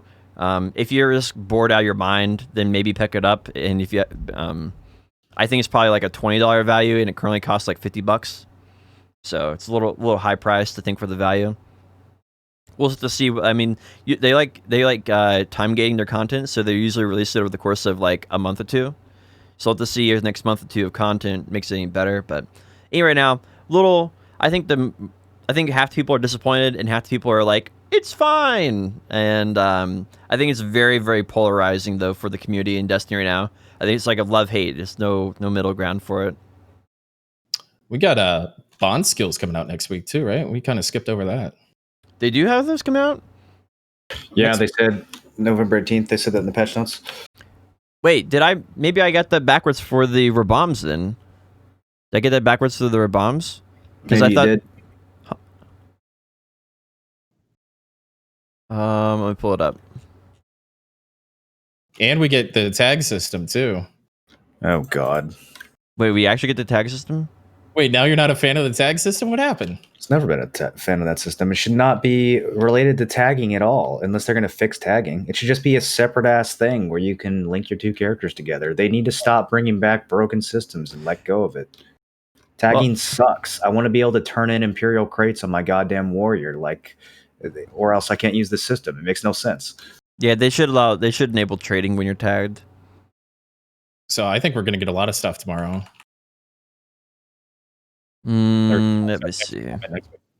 It's Bon and then 58 bombs and the tagging system. So the game's going to be instantly balanced since everyone's going to be suck whiz, you know? Everybody's the same and can't be unbalanced. Oh, they call them.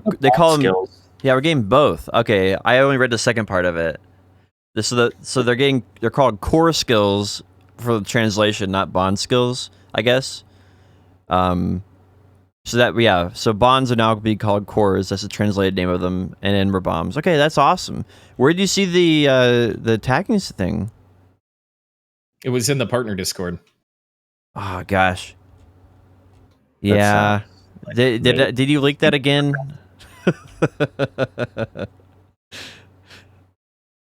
How could you? Unbelievable. How could I what? Oh, did I leak it again? Oh, yeah. Yeah, sorry, I missed that joke. Dude, Tim's always leaking stuff from the partner Discord. Yeah, he's kind of out of control. I'm never going to learn my fucking lesson. I'm just such a terror on this game. Oh, yeah, we didn't talk about Karanda's nest got bigger in preparation for Nightmare Karanda. Oh, have you guys seen the video of people getting flung up into the sky? It's dope. Yeah. Oh, wait, no? What happened? Someone send Potion Shop the video of the new Karanda mechanic. I've been trying to send him videos, but apparently everybody that hangs out of my chat's banned in his. You got to do another mass unbanning, dude. Yeah, Christmas. Every Christmas, I unban everybody. No exceptions. Everybody gets unbanned. Everybody? That's my gift to the trolls. That's actually pretty funny. Yeah, I forgot last year, and so some guy messaged me. He kept asking me every day what my percent was after I hit 65, and so I banned him again. So he's probably so he's gonna. I guess he'll be back. We'll see. Put that out there, dude. You know how many people are gonna ask you that every day from now until Christmas, only to get unbanned. Bro, I can't believe it. It took him like literally like 1 week to get banned again. I was like, you waited a whole like 9 months to then messaged me to request getting him banned because I forgot about it, and then got it again. It's like, that's some dedication. Had somebody ask me for months how my Tet Ogre was back when I was like failing Tet accessories. So I forget who it was, but they got into my chat literally every day for like 8 months straight and said, "Grats on the Tet Ogre," or like, "How are you liking the Tet Ogre?" Or like there were some comments about the Tet Ogre that I couldn't make every single day. That's a good viewer. Oh man. Pavagod, every day that I didn't have my Tet Blackstar back after I went for it, would come and do ! Tet BS. So and now he does ! Pen BS. Yeah, there's always something else. Yeah. Never make everybody happy. True. So you having fun with Destiny, brother? I personally am a core fan, right? So I'm having a blast. I'm loving it. I've sunk like 100 hours in. I'm not sleeping. It's great. I'm sleeping like 4 hours a day or something. Like I'm like over here like taping my eyes open and stuff. Wow. I love it. Diabetes. Oh yeah, definitely. I probably already have it. I just haven't realized yet. Are there any other games that you guys have been playing? I know that Moro, you played Demon Souls. How so good. It's so good. Out of 10 out of 10, how is it? I think it's too early. Like people have been asking me how it compares to the other games. I only played it the one day, so I think it's too early. I want to see how some of these levels play out. I want to see some more boss fights. So far, the bosses have been pretty easy and shit. And there's some I can't quite figure out how the damage in PvP works. I think I picked a garbage weapon for PvP or something because like I hit people for 3% of their health and they hit me for like 10% of mine. So I don't know if that's just because I haven't upgraded enough. There's some stuff I'm still figuring out, so I can't like fully review it after one day. But it's got that new Souls game vibe to it, but it feels like very, very polished. Like the remaster, they went way above and beyond. Not like the Dark Souls remaster. This one they actually put some serious work into and built it from the ground up. So everything looks spectacular. Like even just the backgrounds for the levels are amazing. I'm having a lot of fun with it. That reminds me of. Sorry, go ahead. Is there like quality of life updates too? I know you Yeah, didn't a play. bunch of quality of life stuff. So there's like a inventory system in that game that's a little bit more punishing than the inventory in later Souls games. You actually have like a max amount of items you can carry, which wasn't really a thing before. Oh, it's kind of a thing in Bloodborne, but it's like per item rather than your whole inventory. And so they made a thing so that you could like automatically send stuff to storage without having to go back to the Nexus. So that's really nice because when you're out like picking up an item and you're full, I guess before you would just be fucked in the original game, and now you can like send your extra bulk to storage on the fly and then keep looting. So that there's a bunch of stuff like that. Being able to use multiple consumables from your inventory. There's tons of like quality of life stuff that it seems that I'm guessing wasn't in the original, because I know the original Dark Souls had like some really big glaring quality of life issues as well. This game doesn't seem to have any so far. Yeah, cool. That reminds me, Mortal Shell. Aren't they coming out with an update for that? Have you heard anything? I have not heard anything about Mortal Shell. I'm curious how that game's going in development. I don't know if they are still developing it or if they're working on a sequel. I really haven't heard anything at all about that game. I would love for them to develop more content, because 3/4 of that game was really, really good. So, yeah, I mean, I'd definitely be looking forward to it if they did put something else out. What other PlayStation games are you looking forward to? Absolutely not. I'm going to sell it as soon as I'm done with Demon Souls. Oh, really? Yep. I It's mean, I gotta actually get my money back. I spent way too much money on it. Yeah. It's pretty 5-hit, honestly. I'll buy another PS5 in like 6 months or whatever when they're selling for a reasonable price. But yeah, I'm gonna beat Demon Souls probably 5 or 6 times, and then I'm gonna sell this bitch and then buy another one when I get the urge to play Demon Souls again next year. Bro, honestly, you'll probably make money on it. Yeah, maybe. I mean, the only other games I really care about are super far off. Like, I don't know when there's going to be another God of War, the next Final Fantasy VII remake. I don't even know if I'll be alive when that comes out. Like, yeah, there's no other. There's like a couple games that look fun, but not like fun enough for me to go buy an entire console just to play them. Yeah, that's kind of where my head's at with the whole thing too. I don't really have $500 to fuck around with, even if you could get it at that price. And I can't imagine. I don't see a game that's releasing in the near future that's even close to tickling my fancy. So, Hey, what stacks did you guys use on your Pry and Duo Dead God? I don't have a 72, prior duo. 145. Okay, I was thinking like 6110, but I got to think about it a little bit more. That'd be Because I fine. might If you not cron the duos. I might re-pry it a few times.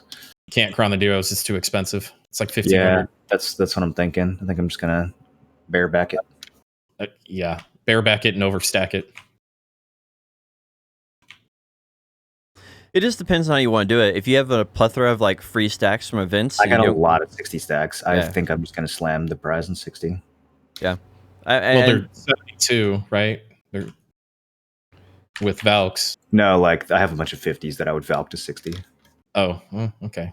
Yeah, I think it's pretty. I think there's two different strategies. If you have a lot of fail stacks, you can just raw tap both of them until you get a duo. That's why a lot of the EU guys are doing, because they can't get crons. And then they just keep on raw tapping for duo. And so if the downgrades, the downgrades, and just keep on going at it. And then if I get from there, then they start croning it for try. Yeah, I for sure cron try and above. But Yeah, for sure. Duo I was kind of on the fence. I think it just depends. If you can get crons, then you should cron it. And if you can't get crons, then it's no hard feelings to just raw tap it. I did this math a long time ago. I need to just go find where I wrote it all down and take another look. You 100% do not cron duo. I talked to Biohack about it. I just That's a realized reference. all my alts are in Odraxia. Whoops. Even if you have a big juicy fail stack for it, I thought there was no diminishing returns for it. I don't know. I'm sure Biohack knows more about it than me. We should have Bio on next week so we can talk about it. Just a lot of crons, man. I don't know. Is there any other games? I just play Star Wars Galaxies off to the side. Play a little. I've been playing a little Apex too, with my buddy Game Nadian. So that's been fun. I've just been kind of all over the place. But as far as like things coming out, I'm not much of a console player. I don't really suck into the new Call of Duty that came out or whatever. Like I just kind of done buying those games. I will say the new Shadowlands update seems to be going very well development wise. Like I don't know what changed in development cycle, but they have apparently listened to their player base a lot, and that game is looking to be pretty good. So if you're a WoW fan and you're looking for a good WoW update in recent history, this is probably going to be the best one from what everybody's saying. That's coming from content creators, not the developers. That sounds like every WoW expansion ever. Wow. Godfall came out, some single player or non-online. It's like a PvE version of well, there was some PvP game. The combat looks flashy and cool and stuff, but it's like, trying to sell a single player game for $60 these days is kind of a hard sell for me. Demon Souls is $70. Holy shit, is it really? And there's I want to bitch about this because they did a deluxe version for $90 that comes with armor and weapons that you can only get if you do the deluxe. Like you can't get them through gameplay, and they're kind of overpowered, and it's really fucking annoying. So this made it pay to win straight out of the gate, huh? Pay to win Demon Souls, dude. What the fuck? Wow. And it's $70. Miyazaki, you betrayed me. Well, all PS5 games are being $70 apparently. That's like their new price tag they're adding to them. I think that's what they did from like PS1 to like PS2 and stuff. They did a price hike. I think they're doing the same thing again for PS5. Video games have been $60 for a long time. I feel like that's reasonable. I don't know. Like, I guess people are always gonna get mad when the price goes up, but haven't games been $60 for like 20 years? Like, wow. I think $60 for a modern game, for a modern AAA game, is pretty fine. Like, the inflation has been going up and up and up, and they either have to start skimping out on quality of the game, or they have to like start charging more. And I'd rather them start charging more. I don't think that the whole thing is that games should be like this one all-encompassing price. That's what I don't really get. Like, I think like the Steam idea where you have some games that are $10, some that are $20, some that are $50 and stuff. I kind of think that's pretty healthy. Black Desert's like $10 and it's free if you get to level 50. What planet have you been living on that the quality of games haven't been going down? I mean, the day one patches are gigabytes, if not half the size of the game. The game-breaking bugs that come out, remasters that are unplayable, and they've all been $60 and fairly unapologetic about it. The pressure to get hit come out for the holidays has been kind of destroying the industry in a large way for video games, especially console games and single player games, and these terrible just repeats of Madden 2000, Madden 2001, 2002, FIFA 2001, 2002, and Call of Duty and Battlefield and all this kind of stuff. There's so many dead genres and half-baked games that are just shoved out the door, RPGs with game-breaking bugs that barely get fixed, and delays and delays and delays and delays and delays. If they're going to start charging more money for the same shit, I'm going to be buying a lot less video games. Dude, I saw the most lit tweet I've seen in months. Someone did a fake Cyberpunk 2077 has been delayed inevitable tweet, and it got like 10K retweets. I won't say her name because I don't want her to be too embarrassed, but I saw a BDO streamer retweet it and get totally fooled by it. I was laughing my ass off, dude. It was the best tweet I've seen in a long time. They even put like a little emoji after the Cyberpunk to look like a verified badge. I got debated by it for like oh my god, it was so funny. Yeah. Bro, that's gotta be 2020 has been some of the best of times and some of the worst of times. It really has been. I do agree with the whole game sentiment though. I do think that games are going down over time, overall. There's been a few outliers, right? Like God of War and Witcher 3 and a few others like No Man's Sky and stuff that have done like 180s and stuff. Pre-order things anymore though. Like I have no idea what's actually going to come out. Yeah, and I don't ever pre-order anything. The only games I pre-order are FromSoft games. it's just not. It's not how it used to be at all. Like when you say Valhalla was good. Valhalla's really good if you guys are looking for a new game. Valhalla's a very, very good game. Well, maybe not very good. We'll say good. Pretty jaded. So, but I also know that I'm not super in the market for like a single player game. And to me, Assassin's Creed just did so much damage to itself from just being like really terrible. Repeat. You know, go climb this thing and then go climb the same thing in a different area. All that shit. True. I've gotten all my Assassin's Creed content via Video Game Donkey reviews, and I feel like that's all I needed. Was just 5 minutes of him playing it, and I'm good. I don't need to play it myself. I basically got turned off when Assassin's Creed 2 was basically the exact same thing, just reskinned Assassin's Creed 1, and it had a city mechanic, and I was like, this is just like not it. Yeah. But yeah. I think that like I think like Valhalla is very similar to like Black Flag, so it kind of like revitalizes the genre a little bit. They have those games every so often in the Assassin's Creed genre that do that. That's what I'd say that one is. Ghost of Tsushima was like super fucking fleshed out and complete as a game for how like I got a crazy amount of value out of that purchase, and they have that new co-op mode too that I haven't tried yet, but it looks like that could be pretty fun. Yeah, I actually may pick that up if I ever get some free time on my hands. I have to make up for a lot. Huh? I saw a sponsorship for it floating around. You know? Yeah, they have a sponsorship for the co-op. If I can get some people to co-op with, I'll probably grab that. How many people can you co-op with? I think it's 3 people. Yeah, that's I'm try. nice. Double check. You get the game for free if you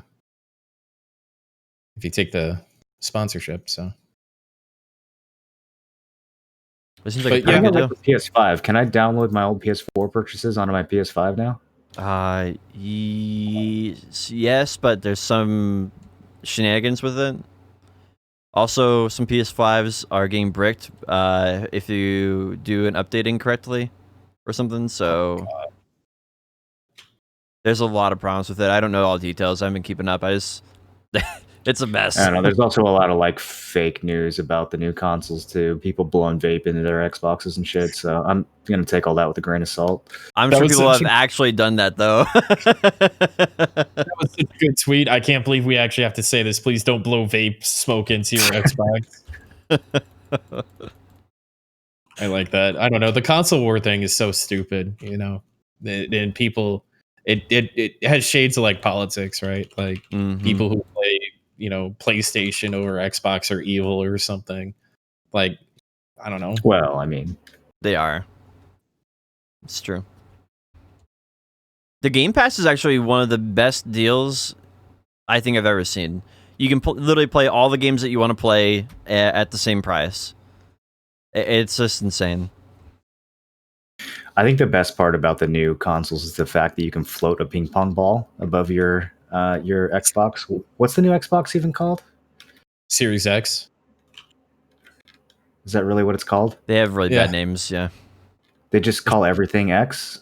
They should just well, it's like the 3rd generation, right? Shouldn't it just be the XXX? Isn't it like the 4th or 5th generation? I don't know. I was just they named the 3rd one, right? So you got Xbox, Xbox 2, and then Xbox One. It's Xbox 4.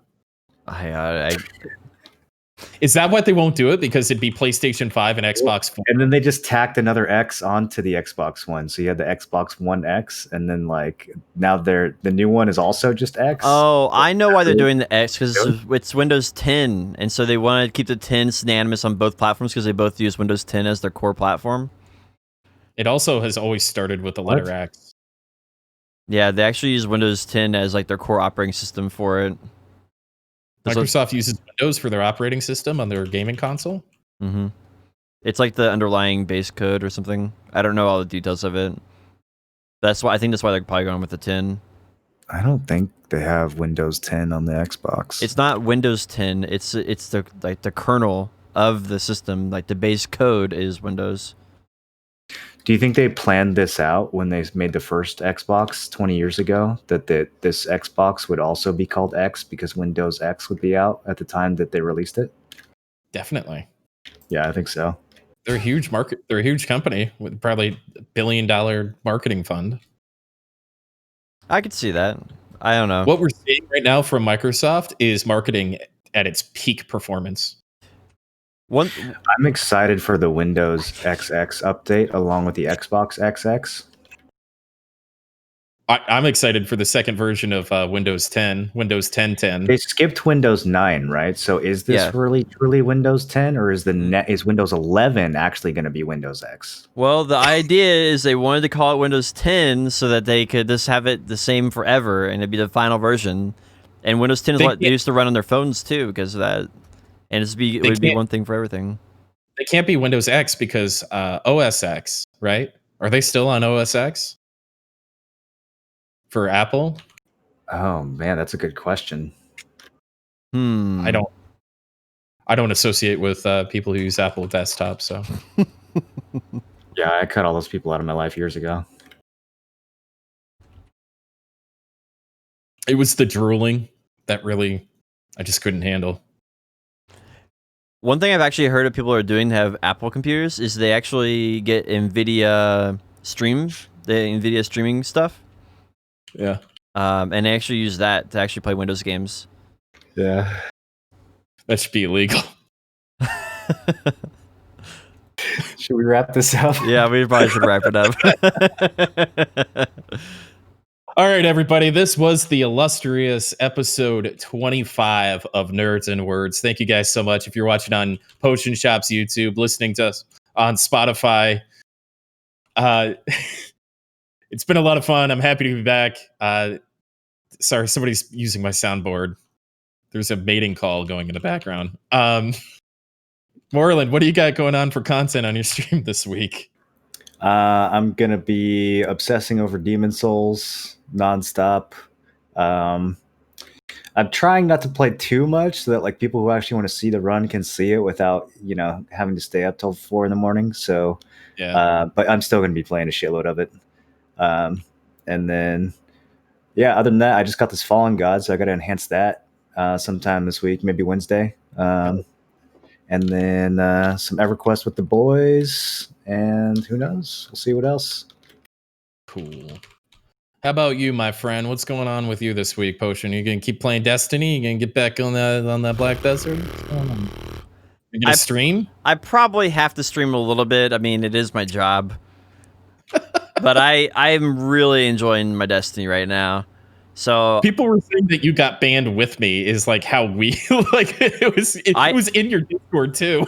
I was actually kind of like placating that a little bit. Like it's like, well, they've been telling this whole thing with Tim and like everything drama, right? It's like, well, I'll just lean into it a little bit. I'll just stream and then we'll see what happens. You have to feed the trolls just enough so they keep coming around and lurking in the stream. Banned by association. Oh man.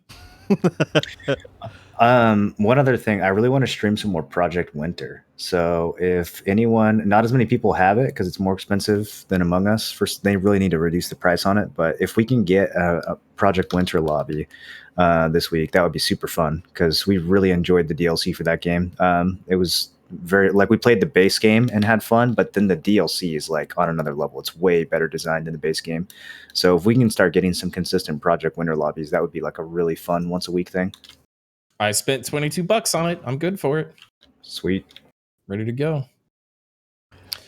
For me on my channel this week, I'm going to be doing everything I can. I'm going to immediately end the stream right now and delete the VOD so I don't get banned for Potion Shop's comments, but I'm going to do everything I can to not get banned and keep my Twitch account good standing.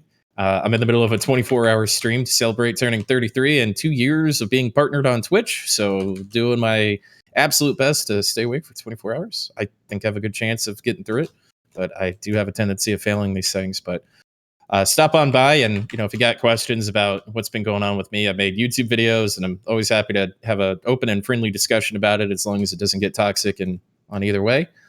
Besides that, I want to have a special thank you to Borland and Potion Shop one last time for putting up with me and my bullshit, my drama. I'm sorry if it spilled over into you guys' lap a little bit, or whatever the case may be. You guys are good friends, and I really do appreciate you. And I think that'll be it for episode 25. We'll see you guys next week, 12 p.m. Pacific, 3 p.m. Eastern. Have an excellent week.